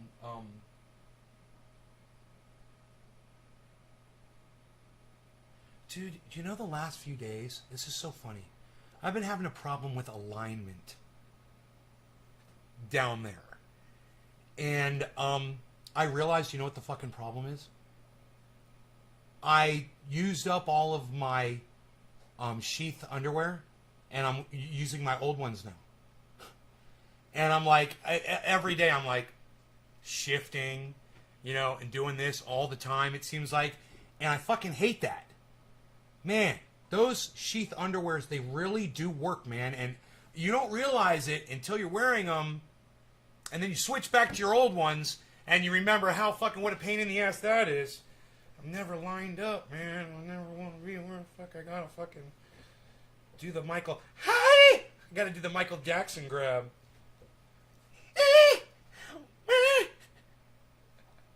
Oh! Ow! Fuck. Still, it doesn't work, man. I hate this. Driving me fucking crazy. It doesn't fucking work, man. These underwear don't work. They don't work. You just fucking go, you know, wherever he wants to go, wherever it shall roam. Whatever. Psst. Unreal.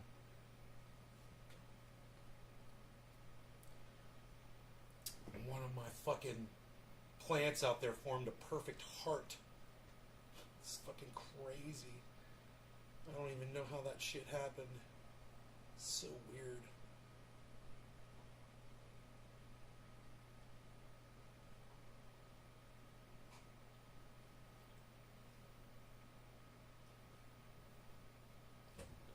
Dude, another one's curling a weird way too. They curl weird. Might be the heat, the extreme heat, making them do that. They're trying to get away from the sun when the sun is hurting them or something. COVID, then get vaxxed.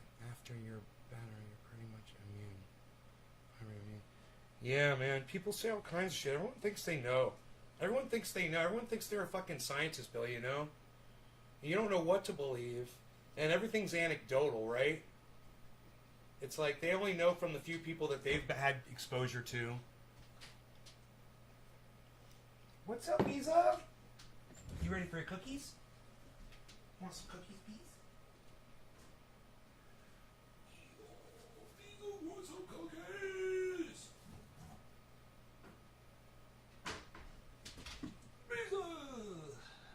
Cookies! Cookies for the bees. 2 hours. Ooh, we went 2 hours, guys. Ice, are you still here? If Iceman's still here, I'm still smoking. Even if I am starting thinking maybe I'm getting a slight headache and I might have to take 2 Advil.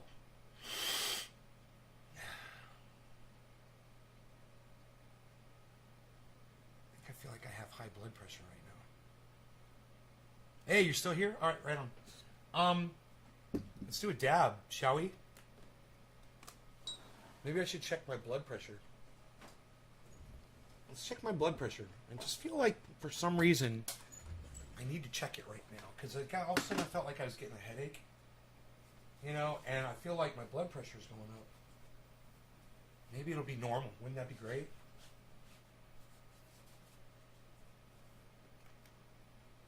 God, I hope I have normal blood pressure. Greg.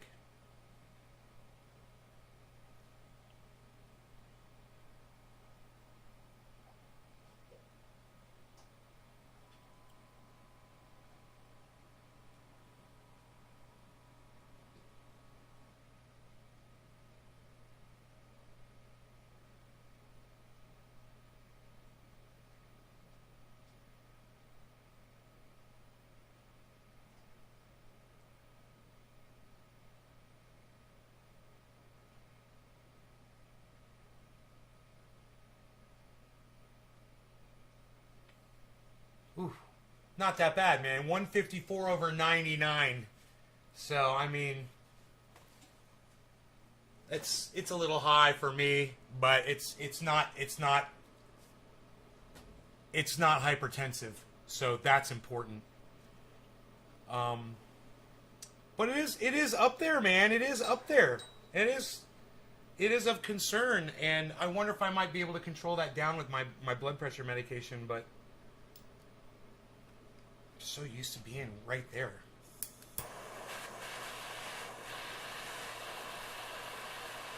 I did just do an exercise a few minutes ago. You know, I have a feeling my blood pressure is going to go down next time I check it. Cheers, Iceman. I'll be right there.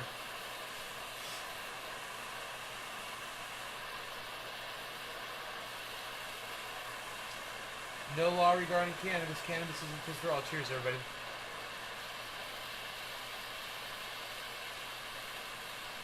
Beasel's got a piece of cookie stuck in his gums and his teeth. He's trying to get it out. He's over there struggling.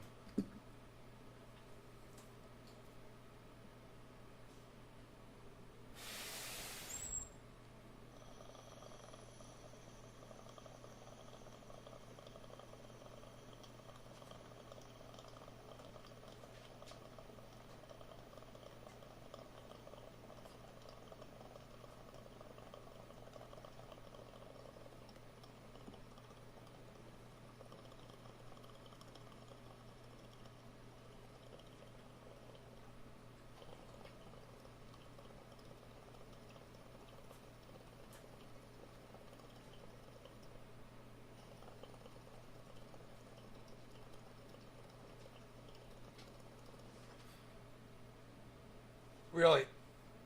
Because it only brings it down a couple of points, I've noticed.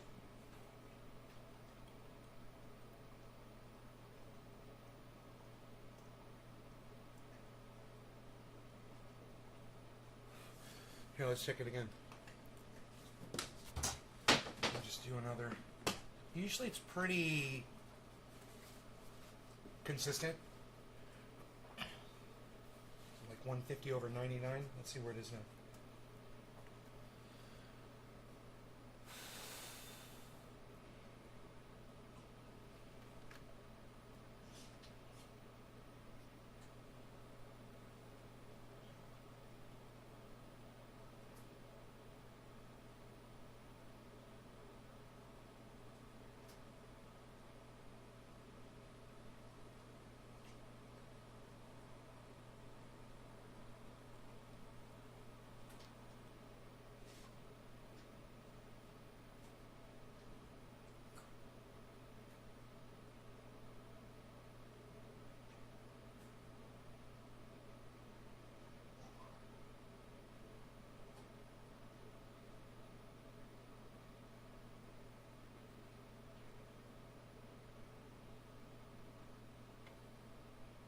Cool. It's, 162, but over 95 instead of 99. And that lower number is important. So that dropped a little bit. But the top number went up a little. But that's not important. What's important is that lower one. So, good. It lowered just a couple of points. Fantastic.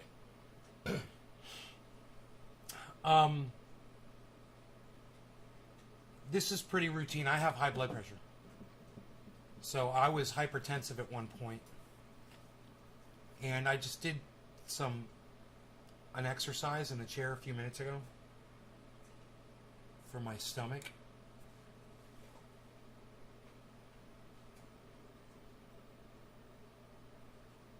Trying to get that next line of definition right there.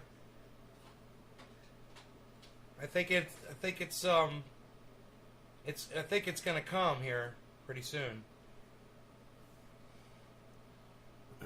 So I'm trying to straighten my legs out while I lift my legs up and suspend myself. And that is, they're talking about a pill to treat COVID-19 for kids, guys, on CNN. You guys heard about this? A pill to treat COVID-19. We're talking about a return to maybe normal life. Within a day of testing positive, okay, it's anecdotal. Okay, well, okay. By the next day, okay, I don't know, blah, blah. Kelly said, okay. Oral antivirals have the potential to not only curtail the duration of one's COVID-19 syndrome, but also have the potential to limit transmission to people in your household if you are sick, says a virologist at North Carolina, Chapel Hill, who's helped pioneer these therapies. I'll probably get in trouble for talking about this with y'all. But that's on CNN.com if you want to see it. Right there.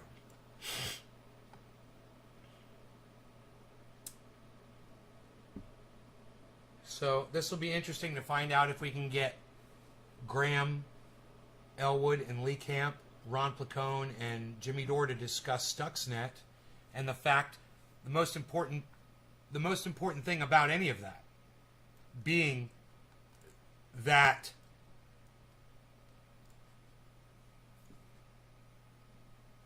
Iran is now in a position to do cyber attacks on the United States. And what you guys might not know about Stuxnet, I should have probably told you this. I was supposed to tell you this. Stuxnet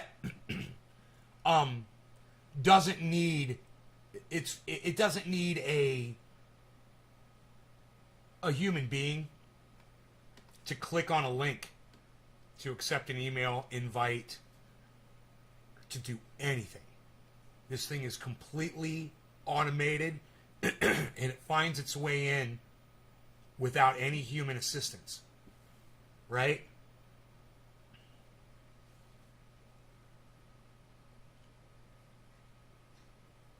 That new style of virus, that technique, is now in the hands of our enemy. And Donald Trump just sent missiles over there to kill one of their generals. I can't remember. Iraq, Iran. Were they in Iran? Were they in Iraq? Was it Iraqi? Was it Iranian? I don't know. I get them confused. I'm so sad. I don't know. I don't know. I can't remember where the attack happened, and what the general, Salmani was his name. I can't remember if he was Iraqi or Iranian. But whichever he was in the other country, I believe. So it doesn't matter. Donald Trump basically attacked both countries simultaneously by doing that. It was an Iranian general in Iraq, right? And he sent the missiles and killed him in Iraq, right? So they only have to click one button to release a virus on us.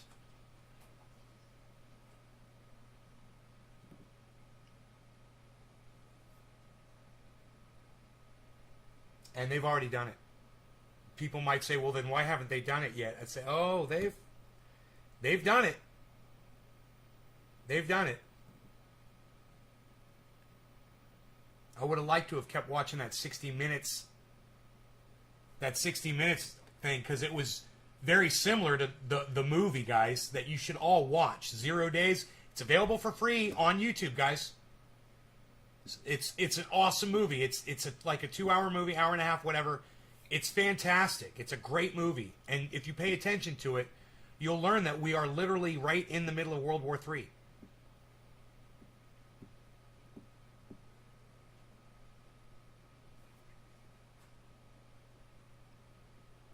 You know? They know it was us. And we're the bad guys. They've got a bounty on Donald Trump? I didn't know that. Really? So like some Iranian national or just someone who's loyal to Iran could be plotting the very thing right now. Isn't that crazy? Huh. Dude, I hate this fucking underwear. Oh my god, I can't wait to fucking wash my sheaths. What the fuck, dude? I can't believe this. So fucking weird. These jeans with these boxer shorts are not a good combination.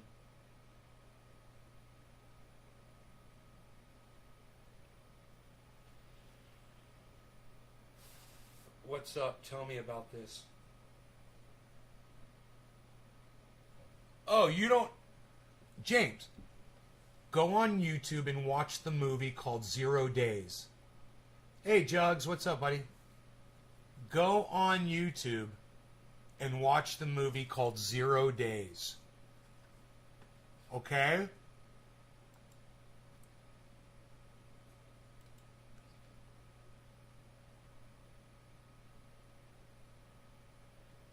Josh, listen to me, Josh.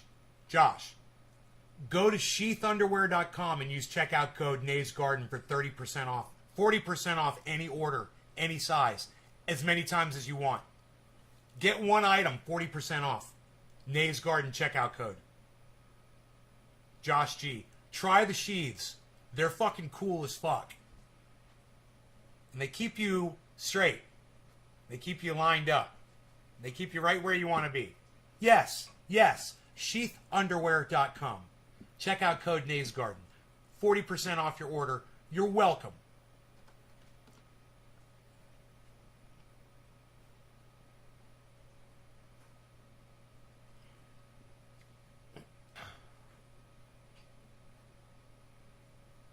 Weren't we watching 60 Minutes? Oh, was that the... Yeah, that was the CBS News, 60 Minutes. Okay. Hey. Hey, James McGill. You're on Facebook, so you're not going to see this fucking link. But there's a link in the chat to 0 Days on YouTube. Just type in 0 Days, 0 space days. It's free on YouTube. It's an hour and 53 minutes and 47 seconds. 0 space days. Capital Z, capital D. If you can type that, if you can type 0 space days in the search in YouTube, you'll find it. 0 days. We've been talking about this for 2 days, but I will go ahead, James, I'll fill you in on what it is, okay? Anybody else that's just come in that doesn't know. We're in the middle of World War III. This isn't a scenario. It's not a what would happen if. George Bush entered us into World War III with Iran. Okay? So, George Bush and Israel worked together to create a virus called Stuxnet. America and Israel released this virus, this super advanced virus, on the internet. It sought out Iranian nuclear centrifuges and sped them up really fast until they exploded. These things were refining uranium. There were also a couple of scientists who got assassinated in the street. They got shot by some hit squads. Okay. Iran found out that it was us. It was America and Israel that released this virus on them. So they've massively increased their nuclear production to compensate for the attack that we made on them years ago. Not only that, they backwards engineered the virus, so they know how to make a virus now that can take down our infrastructure here in the United States. It was devious. We went after the pumps to speed up the pumps, like a variable frequency drive, right? It's like if someone did that to my sawmill and sped it up really fast. They got into the variable frequency drive and spun it at like 20,000 hertz. The blade would fly off. The motor would blow up. It would be dangerous. Somebody might get killed. Well, they did this to nuclear centrifuges in Iran where scientists could get killed, you know?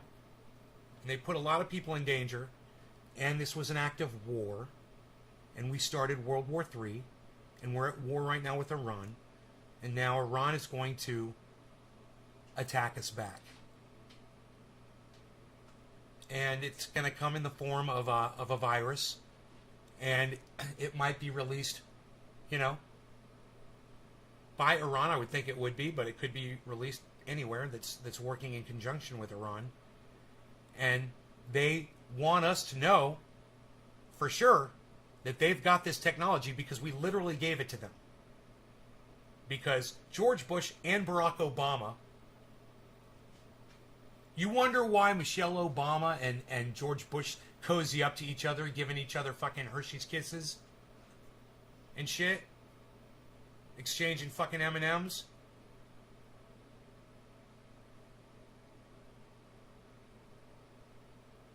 They've got a common enemy, Iran. So they work together, and Iran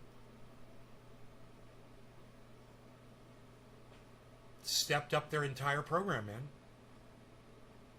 They increased, because of Donald Trump, Barack Obama, George Bush, mostly. They've, they took away the money we were giving them, but I didn't realize we were at war with them. I didn't realize we'd already attacked them. This makes me sick. It makes me sick just even talking about this, man. Here, let's go back to this. Let's go back to the 60 Minutes thing. Let me know if my channels get shut down. How long was the Stuxnet code? You're talking tens of thousands of lines of code. Let me know, a guys. Very, very long project, very well written. If any of my channels go down for showing you guys this, please go to one of my other channels and put in the chat, "Nay, your channel is down." Let me know so I can. All right, I'm telling you ahead of time because I don't know if it's going to happen again. It's so stupid. Stupid. Professionally written and very difficult to analyze. Unlike the millions of worms and viruses that turn up on the internet every year, this one was not trying to steal passwords, identities, or money. Stuxnet appeared to be crawling around the world, computer by computer, looking for some sort of industrial operation that was using a specific piece of equipment, a Siemens S7-300 programmable logic controller. This grey box here is essentially what runs factory floors. And you program this box to control your equipment. And you say, turn on a conveyor belt, turn on a heater, turn on a cooler, shut the plant down. It's all contained in that box. And that's what Stuxnet was looking for. It wanted to get its malicious code onto that box. The Programmable Logic Controller, or PLC, is one of the most critical pieces of technology you've never heard of. They contain circuitry and software essential for modern life and control the machines that run traffic lights, assembly lines, oil and gas pipelines, not to mention water treatment facilities, electric companies, and nuclear power plants. And that was very worrying to us because we thought it could have been a water treatment facility here in the US, or it could have been trying to take down electricity plants here in the US. The first breakthrough came when Omerku and his 5-man team discovered that Stuxnet was programmed to collect information every time it infected a computer and to send it on to 2 websites in Denmark and Malaysia. Both had been registered with a stolen credit card, and the operators were nowhere to be found. But Omerku was able to monitor the communications. Well, the first thing we did was we looked at where the infections were occurring in the world, and we mapped them out. And that's what we see here. We saw that 70% of the infections occurred in Iran. That's very unusual for malware that we see. We don't normally see high infections in Iran. Please learn from Stuxnet. 2 months later, Ralph Langner, a German expert on industrial control systems, added another piece of important information. Stuxnet didn't attack every computer it infected. This whole virus is designed only to hit one specific target in the world. How could you tell that? It goes through a sequence of checks to actually determine if this is the right target. It's kind of a fingerprinting process, a process of probing if this is the target I'm looking for, and if not, it just leaves the controller alone. Stuxnet wasn't just looking for a Siemens controller that ran a factory floor, it was looking for a specific factory floor with a specific type and configuration of equipment, including Iranian components that weren't used anywhere else in the world, and variable speed motors that might be used to regulate spinning centrifuges, a fragile piece of equipment essential to the enrichment of uranium. and longer speculated publicly that Stuxnet was out to sabotage Iran's nuclear program. We knew at this time that the highest number of infections had been reported in Iran. And second, was pretty clear just by looking at the sophistication that there would be at least one nation state behind this. And now you just add one and one together. By the fall of 2010, the consensus was that Iran's top-secret uranium enrichment plant in Natanz was the target, Billy? And that Stuxnet was a carefully constructed weapon designed to be carried into the plant on a corrupted laptop or thumb drive, then infect the system, disguise its presence, move through the network changing computer code, and subtly alter the speed of the centrifuges without the Iranians ever noticing. Sabotage by software. Stuxnet's entire purpose is to control centrifuges, to make centrifuges speed up past what they're meant to spin at, and to damage them. Certainly it would damage the uranium enrichment facility and they would need to be replaced. If the centrifuges were spinning too fast, wouldn't the operators at the plant know that? Stuxnet was able to prevent the operators from seeing that on their screen. The operators would look at the screen to see what's happening with centrifuges and they wouldn't see that anything bad was happening. This is all in the video. It does seem likely that by the time Omerku and Langner finally unraveled the mystery... You guys, this is like a Cliff Notes of... this is awesome, because it's like a Cliff Notes of 0 Days. 0 Days is the whole story, man. You're going to love it. But this is a crash course in 0 Days. So here, this is it, man. There's only a few minutes left. In November of 2010, Stuxnet had already accomplished at least part of its mission. Months before the virus was first detected, inspectors from the International Atomic Energy Agency had begun to notice that Iran was having serious problems with its centrifuges at Natanz. What we know is that an IAEA report said that 1,000 to 2,000 centrifuges were removed from Natanz for unknown reasons. And we know that Stuxnet targets 1,000 centrifuges. So from that, people are drawing to the conclusion, well, Stuxnet got in and succeeded. That's the only evidence that we have. No, dude, 0 Days is a goddamn documentary, bro. Go watch it. 0 Days on YouTube. It's free. Watch it after this show. All right? It's this. It's true.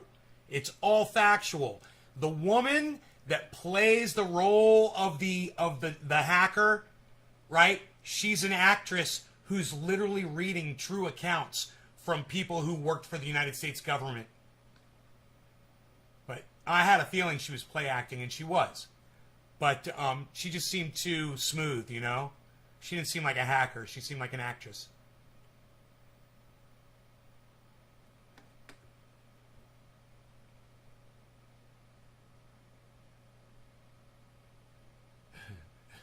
My dog's mother is from England and his father is from Iran. He's a Pomeranian.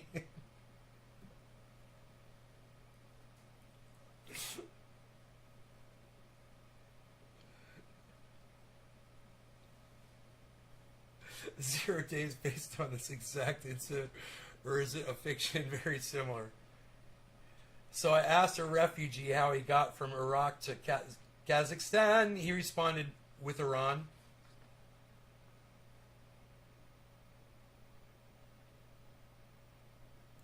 Information that's not classified. Yes. And there are lots of things about Stuxnet that are still top secret. Who was behind it? What we do know is that this was a very large operation. You're really looking at a government agency from some country who's politically motivated and who has the insider information from a uranium enrichment facility that would facilitate building a threat like this. An intelligence agency, probably. Probably. We know from reverse engineering the attack codes that the attackers have full, and I mean this literally, full technical knowledge of every damn detail of this plant.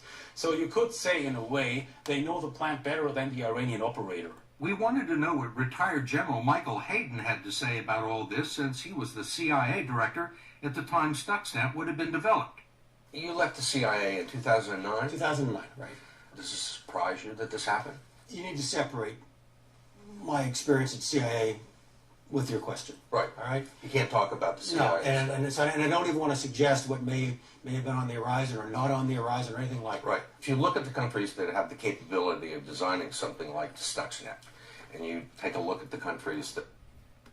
Dude, Ringside, you are fucking awesome. I love you. I'm so glad you're here. Hold on. Wow, bro.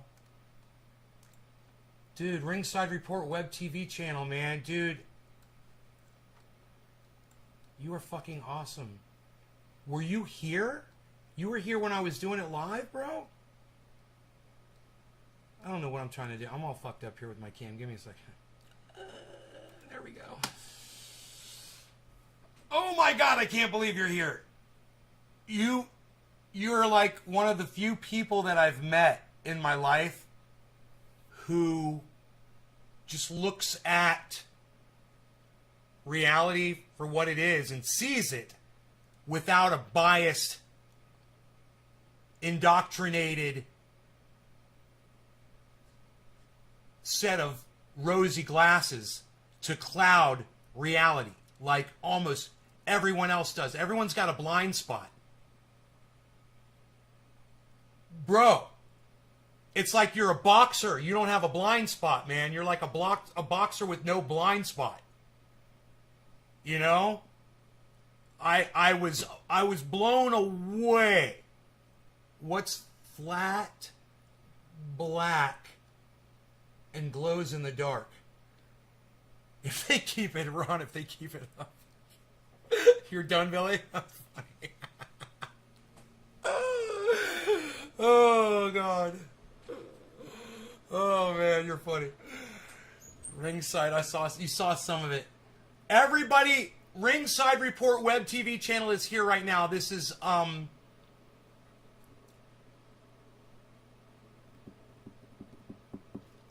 RSR. I don't know why I can't remember your freaking name all of a sudden. Ringside Report, RSR. It was, what's your Twitter? Tell me your Twitter, please, so I could say it again while you're here. You were a boxer in the you were a boxer. Wow, cool. Hey man, I can hit a speed bag. I got one in the garage. I can hit a speed bag. I do it with my elbows too, and my head. I can hit a speed bag with my head. Give myself a headache. Bad Brad, RSR. It's at Bad Brad RSR. Thank you. Dude, my buddy, I was sat in. I'm gonna remember your name, and this is how, okay, Brad? I sat in middle school next to a drummer, right? And I was a drummer, and we were in drum corps together, and his name was Brad, and he went by Badass Brad, I believe. I'm going to remember your name now. Bad Brad, RSR, for Ringside Report. Yeah. Look, everyone subscribe to this guy's channel. Hey, man, I usually don't say thank you for your service, and I'll tell you why, but I'm going to thank you for your service because you did it right, obviously. You learned all the right lessons from it. So thank you for your service. I salute you, bro. All right? And I mean that. At the same time, do you still support war? Would you go back to war to solve our problems with another country? And do you think that is still the answer, like Tulsi Gabbard believes? Where are you at with that? I'm interviewing you now, bro. Where are you at?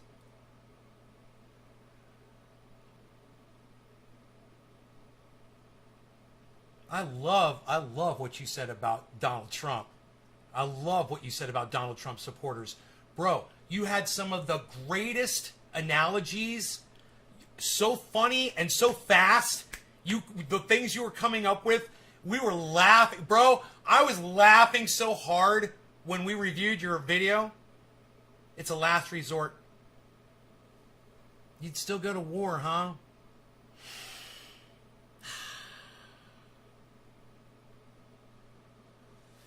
You know,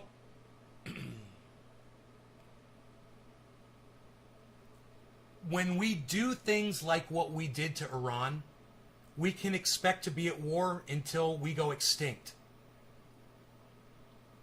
Somebody has to put an end to it. Somebody has to be the bigger person and stop committing to war as a solution. Because if we don't, no one will. How could you? You see what I mean? I'll keep talking to you about war, bro, for sure. I don't know if we're gonna find anything else we really disagree on. You know, you're the guy that wears the pinky ring with the New York thing.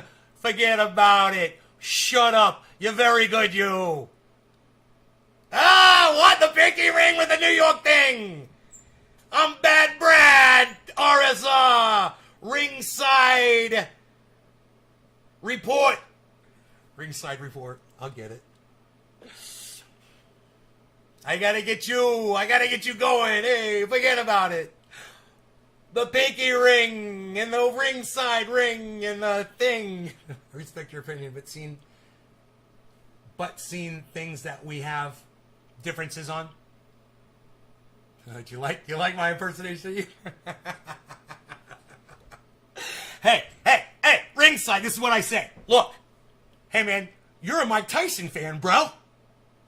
I'm a Mike Tyson fan! Forget about it! We're brothers. We're Tyson fans. We can always disagree on shit and always be best of friends. That's the way I see it. We're going to find things. The more we share with each other, the more we'll find that we disagree on. But you're going to find that you and I agree on almost everything. I can already tell. It's what you said at the end of your show. You're like, facts, reality. You're like, that's me, bro. That's all I'm ever talking about to people. I mean, it's like, it's crazy.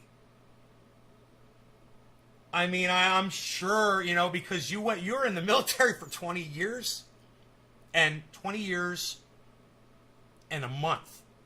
And you knew exactly. It's like 20 years, 28 days. I'm out of New York. No, I'm not out of New York. I just like a little cappuccino. I like to shut up sometimes. I'm sitting at the freaking table. We're watching the cars go by. We're sitting, I do shtick. My mom is from Sayville, bro. You know Sayville? You know, hey, you know Sayville? Shut up. You know Sayville? Hey, forget about it. You know Sayville? That's where my mom's from. Which is, you know, I don't know if you consider that,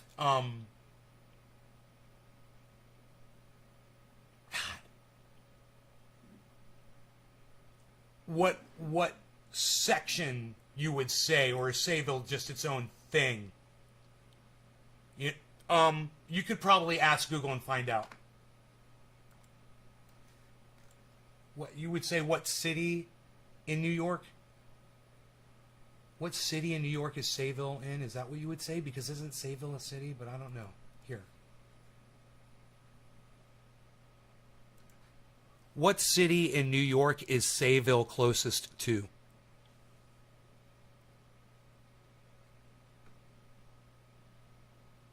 Cities near Sayville. Holbrook, East Islip, Holtzville, Islip, Suffolk County, South Shore of Long Island! Long Island! That's where it is! Long Island, my friend! We're on Long Island, we're sipping, we're out here, we're out of the we've run out of the coffee. We've run out of the coffee. 25 minutes tops from the Bronx. Bro, it looked like Mike Tyson was just going to pick you up and grab you, bro. He seems like a very physical person, and I think he felt very comfortable around you. He just opened up, you know? And I had seen a side of Mike Tyson I had never seen before. Like, hey, what you doing? Like, I thought he was going to just, you know, I thought he was going to start doing that with you, you know, or trying to slap you or something. And I was like, if Mike Tyson tried to do that to me, I might fucking have a heart attack and die out of fear. But you used to box.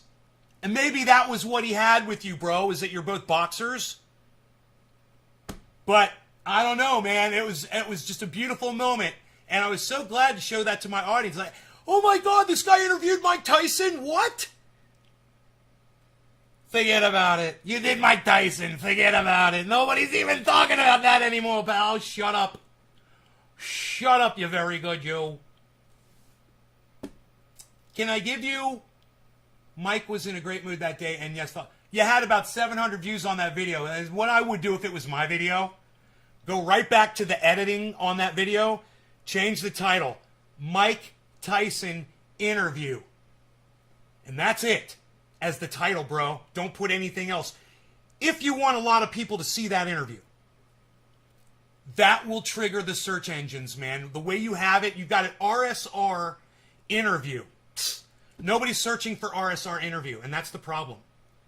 Get that out of the title completely because it confuses the stupid fucking search engine on YouTube. And let me tell you something, just so you know. The search engine used to work correctly on YouTube, and it wouldn't matter what you put in your title. But now it's specific. So you have to be specific with your titles. And you can go back and change that anytime you want. And if you want, that could propel your channel massively. If people knew you literally got to mix it up with Mike Tyson, man. You were fucking face to face. You're his size, bro. You literally were eye to eye with Mike Tyson. You're fucking huge. You know? I was like, oh my God, that guy's as big as fucking Tyson, dude. I was like, you see, when you're standing there and you guys are looking like eye to eye, he's like maybe 1 inch taller than you, maybe, if that. I was like, that's pretty fucking cool. It's a great interview. You're right in his face. He gets crazy. He gets fucking crazy and starts running around. People are going to want to see that. You do it, and I promise you this. Let me know, and I'll show my audience, and my 19 viewers, we'll share it out there on Twitter for you, man. We'll get it out there in the Facebook groups and whatever so that more people will see that Mike Tyson interview. I have a friend who is now I'm a fan of Mike Tyson, but I used to play a game called Battlefield on the internet. Battlefield 2, Battlefield 1940, what was it? 1941, I think it was. Battlefield 1941, was it? Battlefield 3, Battlefield 4, Battlefield 5, and then Battlefield 1, and now I think Battlefield 6 has come out, right? And this was something that we were way into. And I was in this, I had this whole group, we had a clan going in it. We used to rock that game, a whole group of us. And one of my friends was here, I don't know if he's still here. Iceman, are you still here? Yo, Iceman, are you still here? Let me know, you're no good, yo. And a bunch of other friends, and we played this game together, and rather you show off the stuff I'm doing now, activism. Bro, listen, I will. But if you want to bring the masses to your channel, you've already got gold, bro. It's in your hands. It's in your hands, bro. The gold is in your hands. You've already got it. It's on your channel. And I promise you this, I will get you more people that want to hear what you have to say. And you can help by changing the title of that one video. I can use that. What I was going to say is, I got kind of bought out by another clan, right? This bigger clan. They were called WCK. I was in this one. We had this one. We were called Natural Born Killers, right? And we would always scramble with these other guys all the time. They were really nice. They would come in our team speak. We became very friendly with them. And their leader, his name's Ralph, he said one day, we want to take you guys over. Will you change your name to WCK and join us? And I was like, we talked about it. And we're like, yeah, we'll do it. And we changed to WCK. He was my leader for, a long time. And we remained friends for a long time. Dude, this guy is the sickest, biggest Mike Tyson fan you will ever know. He used to just meme after video of Mike Tyson on his Facebook all the time, man. He's the biggest Mike Tyson fan. He would get such a kick out of this. He knows a whole bunch of people that he's networked with from video gaming. And he sees your interview, he's going to fucking love it, man. He's going to love to see that. I can't wait to share that with him. You know? Did I say his name was Frank? His name's Ralph. I don't know what I said his name was. His name's Ralph. If I said Frank, I don't know what the fuck. So, yeah, your activism needs to be heard by everybody, and that's what brought me to your channel. But that's what brought me to your channel. Remember that. That's what brought me to your channel.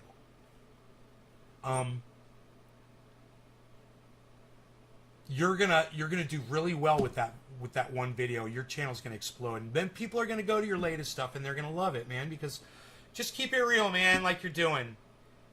There's gonna be people, there's gonna be people that fucking hate you for what you say, and there's gonna be people that totally understand and agree.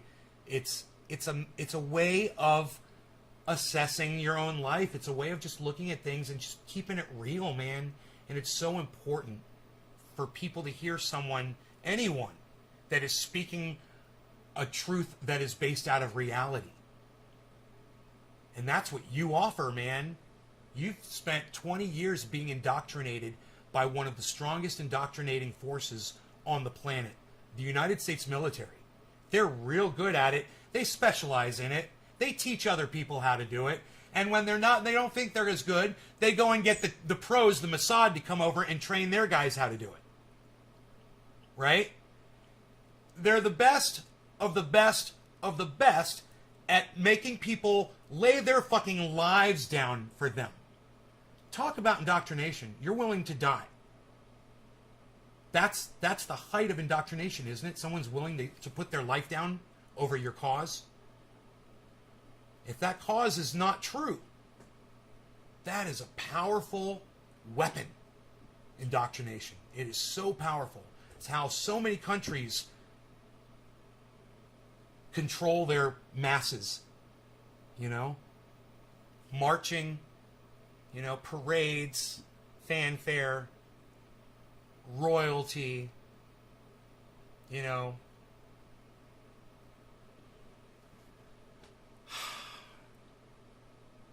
always let the haters come. Fuck Trump. Fuck Trump. Hey, do you say fuck Biden, bro? You ever say fuck Biden?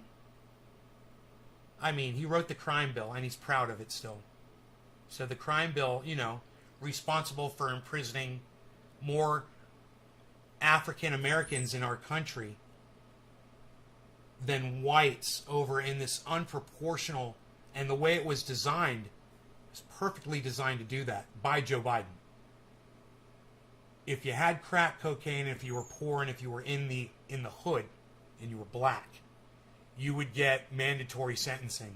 If you were like me, and you got caught with cocaine, and you went before a judge, you'd get adjudicated not guilty. You'd go to a class, a fucking seminar, and you'd be on probation for 6 months or whatever, maybe a year, or maybe 3 months. You never say fuck Joe Biden? Dude, what about him raping that woman? What about him raping that woman? What about the way he sniffs children? Don't you have a problem with him sniffing children? Don't you have a problem with a man that sniffs children? That grabs women and manipulates them and moves them around? That, oh my God, that does not... You don't see him for what he is? What about Kamala Harris? Doc's like, fuck Joe Biden. Right on, Doc. Fuck Joe Biden. I want you to hate both sides equally. And I want you to see both sides for the evil that they really are. And I want to open your eyes up to that. You ever watch Jimmy Dore ringside?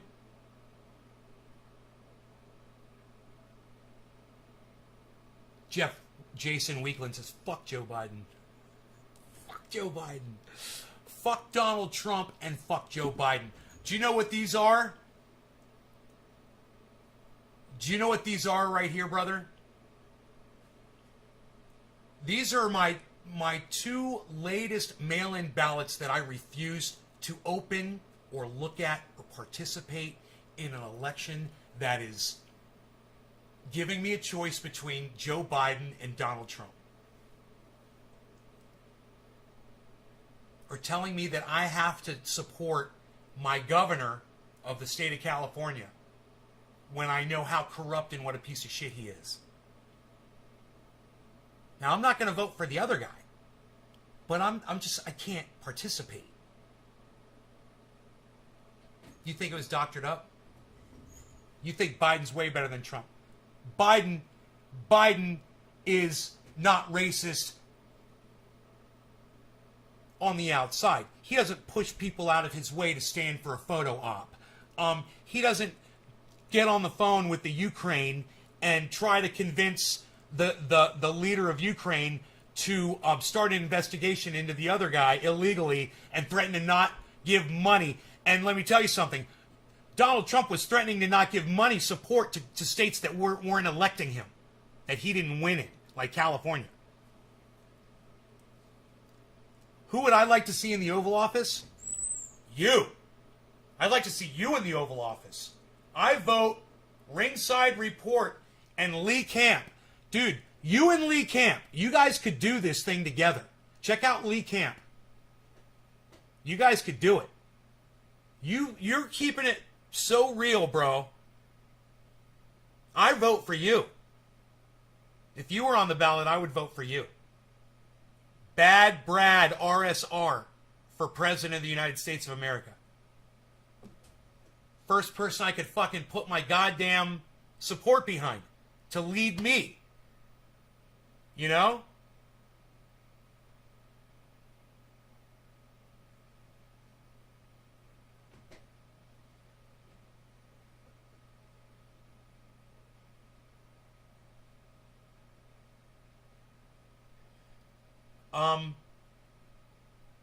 When you understand the evil on the left, bro, is equivalent to the evil on the right. Join me in being an independent. I mean, if you want to throw a vote against Donald Trump, you can switch to Democrat for that or do whatever your state deems necessary, and then you come back to independent after the election. I support you in doing that. Hey, man, I appreciate the people that did vote against Donald Trump. I do. At the same time, I realize Joe Biden is just the other shit side of a shit coin. You know, we're murdering folks. You know, we're still bombing people. War is still, the war machine keeps churning along. They need a new party. Bro, are you familiar with the People's Party? You are independent? I love this guy. Have you heard of Jackson Hinkle? Have you heard of the People's Party? Have you heard of Jackson Hinkle? The Dive with Jackson Hinkle on YouTube. Let's check out Jackson. Let me show you Jackson Hinkle. How about that? And then maybe I'll show you a Jimmy Dore. But let me show you a Jackson Hinkle, okay? We'll just check out his latest upload. And you can see someone else who keeps it real like you and I do. All right, check this out. The Dive with Jackson Hinkle. Very top of my search list. If I type in The Dive with Jackson Hinkle comes up. Okay, so he's talking about somebody I cannot fucking stand. Sam Cedar and Emma Vigilant. I hate them both equally. But I have personal reasons for doing so. Emma Vigilant has absolutely nothing to offer, ever. Sam Cedar does have some things to offer. At the same time, he negates that by the horrible things he says about people like Jimmy Dore. So I don't watch Sam Cedar anymore.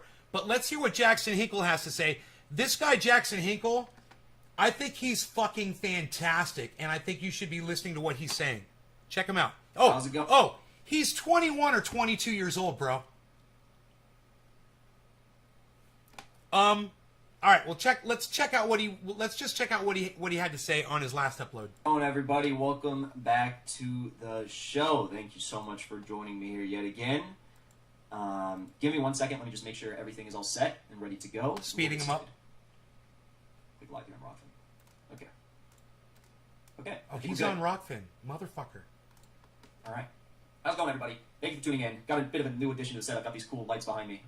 I think they look good. But hey. I literally just got them, and they're not fully charged, so they might... I just gotta say,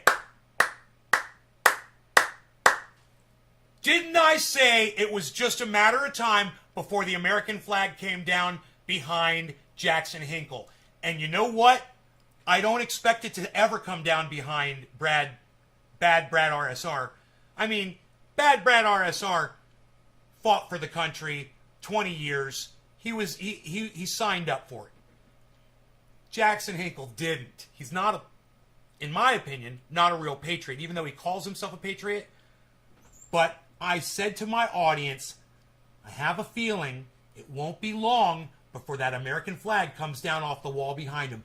Who on the show remembers when I said that? I didn't want to say anything. It's been like that for a few weeks, and I thought maybe he was just in another room and he's going to go back and the flag would be back and blah, blah, blah. Well, the flag hasn't come back and he is in another room. And he hadn't put the flag up behind him. Who remembers me saying that Jackson was going to take that American flag down? Let me know in the chat. It lasts like 5 minutes. Give me a little bit of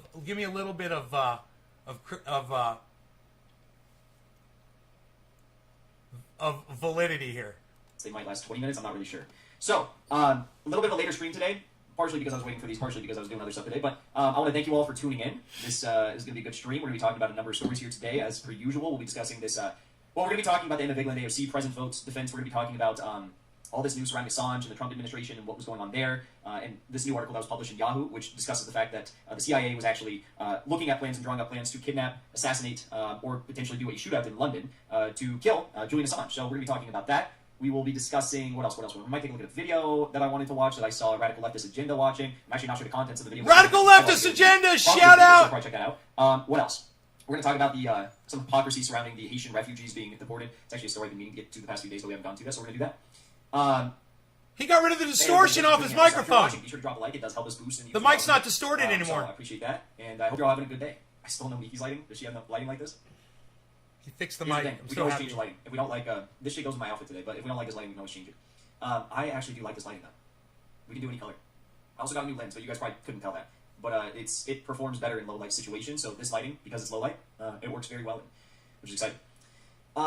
Andrew Matthews, thank you for the super chat. Welcome everyone to a Realer Time with Jackson Hinkle. Yeah, you got late night dive at night. That's what we're gonna call it. This is the stream. These are the streams that suck for our East Coast viewers. I'll watch them in the morning. You gotta leave in 2 minutes. Thank you. Thank you also to let's see here. Thank you to Tevin for the super chat. I saw that. And thank you to Key Walker. All right. Let me see. If AOC will cry on the House floor after switching her vote to president, does anyone want her to be president and in charge of the nuclear codes? No, definitely not. I would never want that. Should AOC thank you be to Paul Slicker and Catherine Maxwell for joining us members on Patreon. I appreciate you guys. So let's get into it, folks. Let's get into it. Okay, here we go. All right, Lisa, so glad you streamed today. Yeah, I'm stoked I'm streaming today too. Go red for the CPIM. Okay, we'll go red for a stream or something. Red's kind of like a hardo color. I'm not a big fan of red. Here, let's slow him Blue's down. my favorite color. So yeah, I didn't stream yesterday, and then I woke up very late this morning. So I expect earlier streams if it's not I'll like a speed Thursday, him up a Friday, little Saturday. bit. No, it's not Friday, Saturday, or Sunday. It hasn't started yet. If it's Friday, Saturday, or Sunday, odds are I'm probably gonna wake up late, and odds are I'll probably stream late. Yes, and shout out to all our new subs. It's so random how this all works. But like we're going kind of through like another wave of like growth on the channel. So if you're new here, welcome. It's stoked to have you here. I hope you stick around. We do almost daily streams here. Wave of growth, and great. We cover everything from a leftist, Marxist, anti-imperialist, and patriotic perspective. So I'm glad to have you all. Oh my goodness! I have two surprises in store for all of you. Before we dive into like actual news, let me tell you guys this is just like a stream's worth of like new announcements, new lights, new lens. This is exciting stuff. Okay, so on Wednesday, 1 p.m. Pacific time. Aaron, I don't know what Black the Blue is. Can you tell me what it is? Black the Blue? What is that? What is Black the Blue? Tell me what that is, please. Just tell me in the chat. Where people listening to this. Aaron Mate will be joining the stream. Looking forward to that. That's going to be exciting. And then on Thursday, so we're going back to back, right? He's going to get Aaron Mate on. That's fucking awesome. On Thursday, that's Wednesday. On Thursday, let me pull this up. We are going to be having on none other than... Let me double check the time here so I don't get it wrong. These are always subject to change. You never know. On Thursday, 4 p.m. Eastern Standard Time, so again, 1 p.m. Pacific Time. I don't know why I said Eastern Time. We're going to be having on BJ Rashad, who is the incredible speaker that I showed you guys. He's Indian. He has the Indian accent. He's talking about China and the left. We are going to be having a conversation about that. He's been speaking. He's had like a few videos from the People's Forum that have gone viral this week. And definitely worthy of going viral. They're great speeches. He's an author. He's written like I think like 30 books or something. Back the Blue. He's just an incredibly smart individual. No, I'm a Antifa, Black Lives Matter guy. I feel like Black Lives Matter, if they really wanted support, they would change their name to All Lives Matter. Because then all the All Lives Matter people wouldn't have dick to say to them, and they'd have to join them. Otherwise, I'm a Black Lives Matter. I'm not a defund the police person, okay? I think that's stupid. You can't defund the police. You can reform them, and I've already written a bill for Congress to do so. You and I can go over that next time you have time. Have that. Back the blue. Ron Placone was on Vanguard yesterday. Fuck Vanguard. I love Ron Placone though.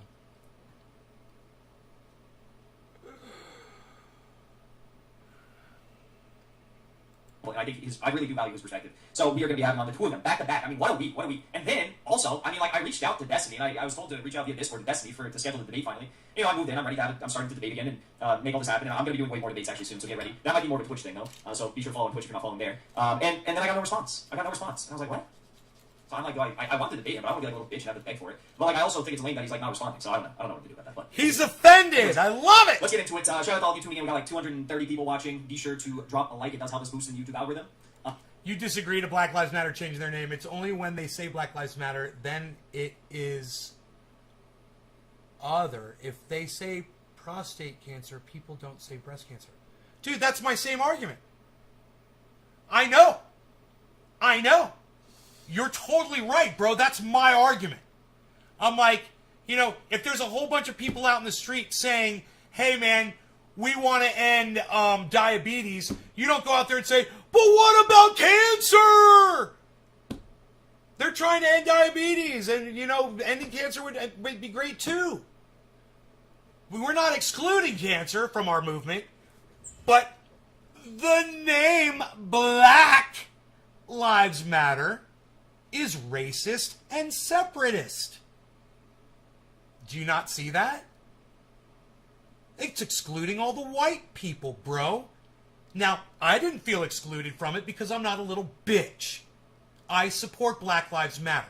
But there's a lot of other little bitches out there, right, who the words Black Lives Matter bothers them, and they feel excluded. So if Black Lives Matter people wanted to change the name to All Lives Matter, none of those fucking bitch asses would have shit to cry about, and they'd have to join the movement. We'll talk. You and I will talk, bro. Let's talk more. I love you. You take care. We're brothers, bro.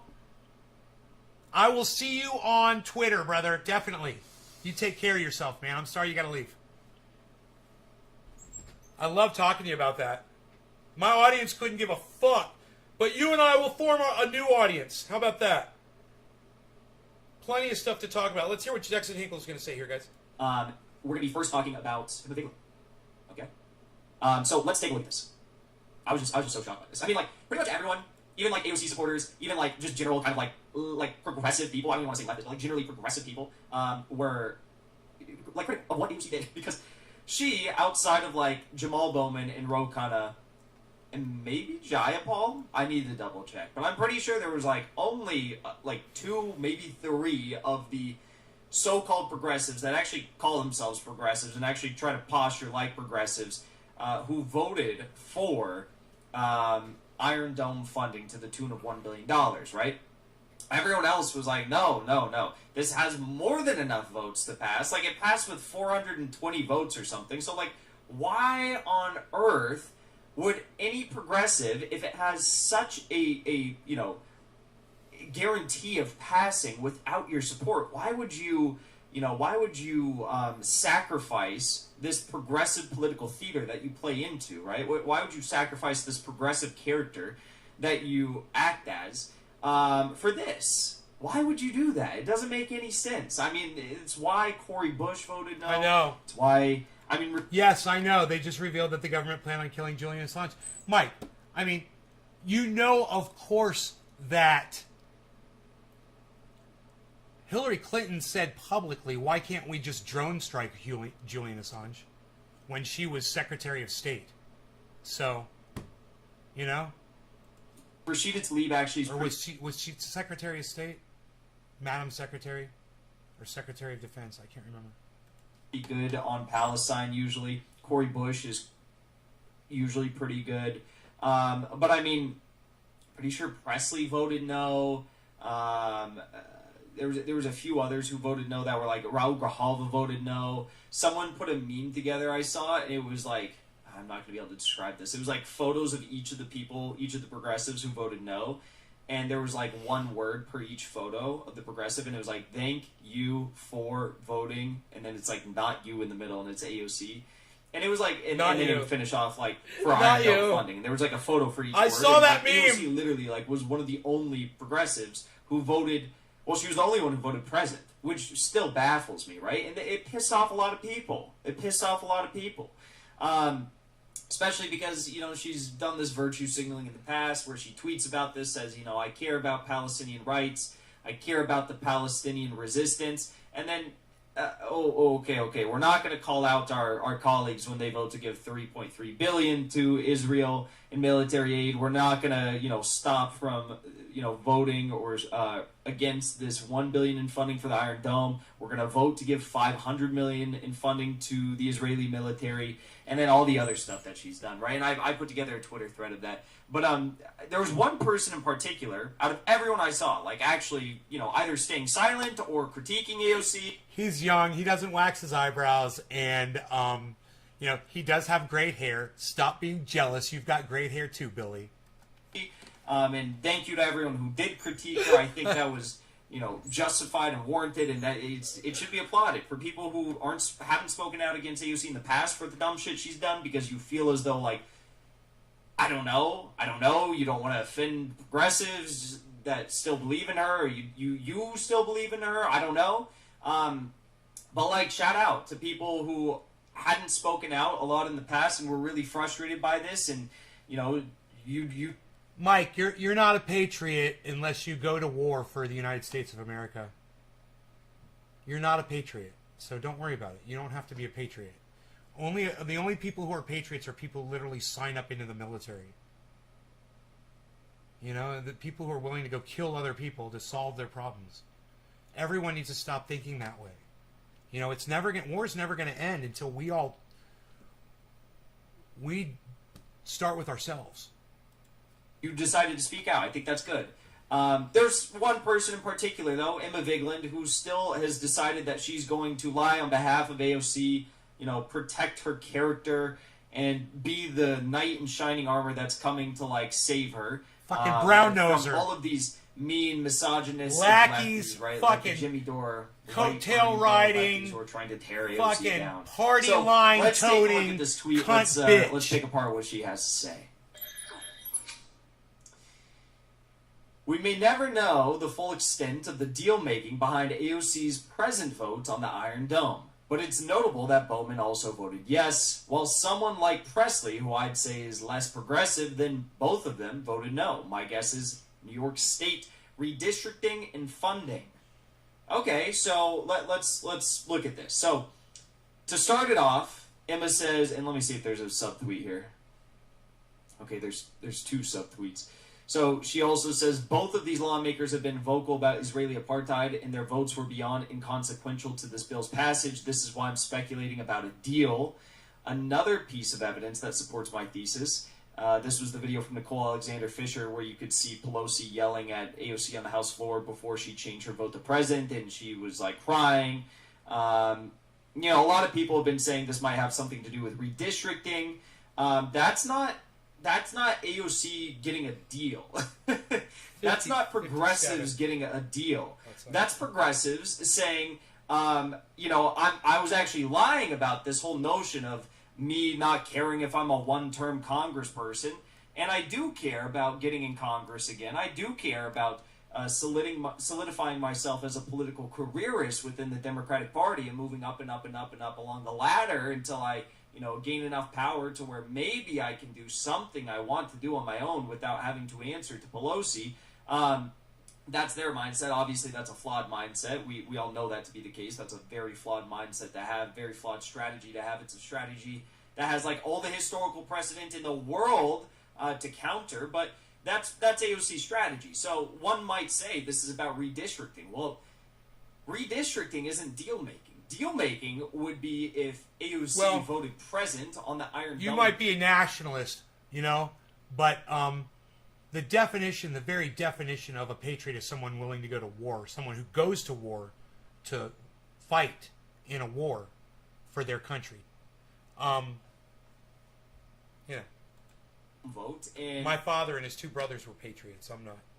Was the splitting vote that caused this to pass, and by virtue of her voting as present on this bill and allowing it to pass, then Nancy Pelosi would give her something in return. But that's not the case. As I described earlier, this bill passed with an overwhelming margin. It was like, again, 419 or 20 votes in favor of this. It was ridiculous. So Pelosi would never expend political capital on something if she sees and can understand that this is going to pass with a massive margin. Massive margin. She doesn't need AOC's vote.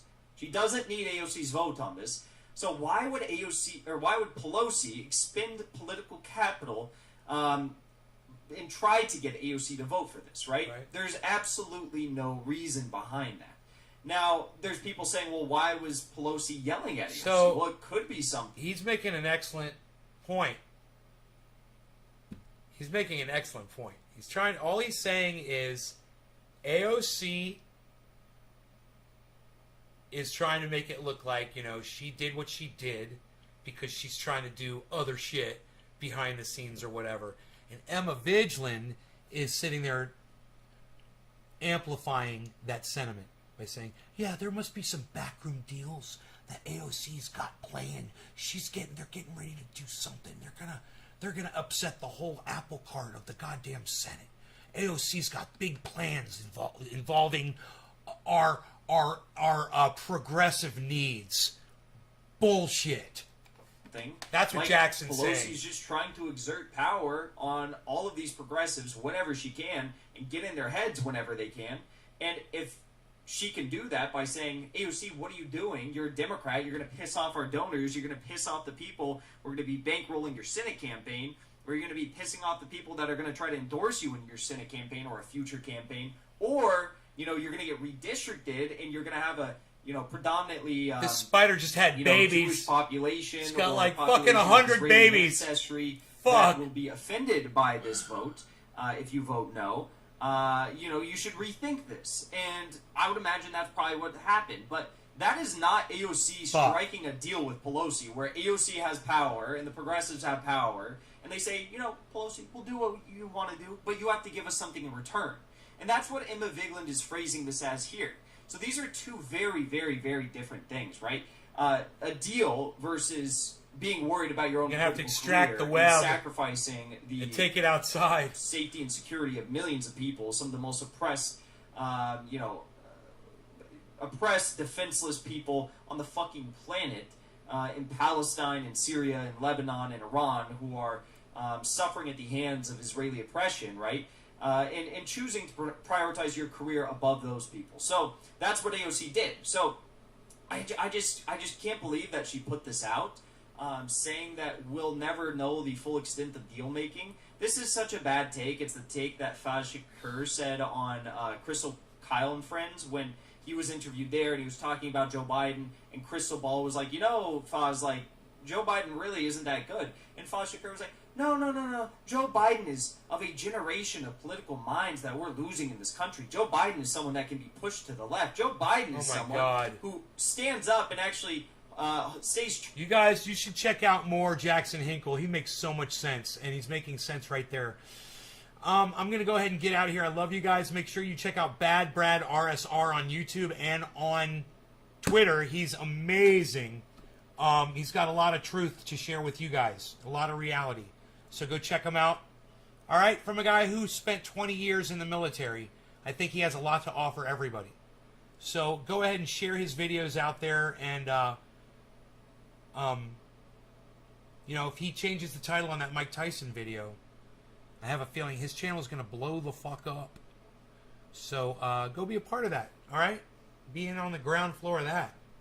Let them know Nays Garden sent you. Love you guys. I will see you this afternoon for the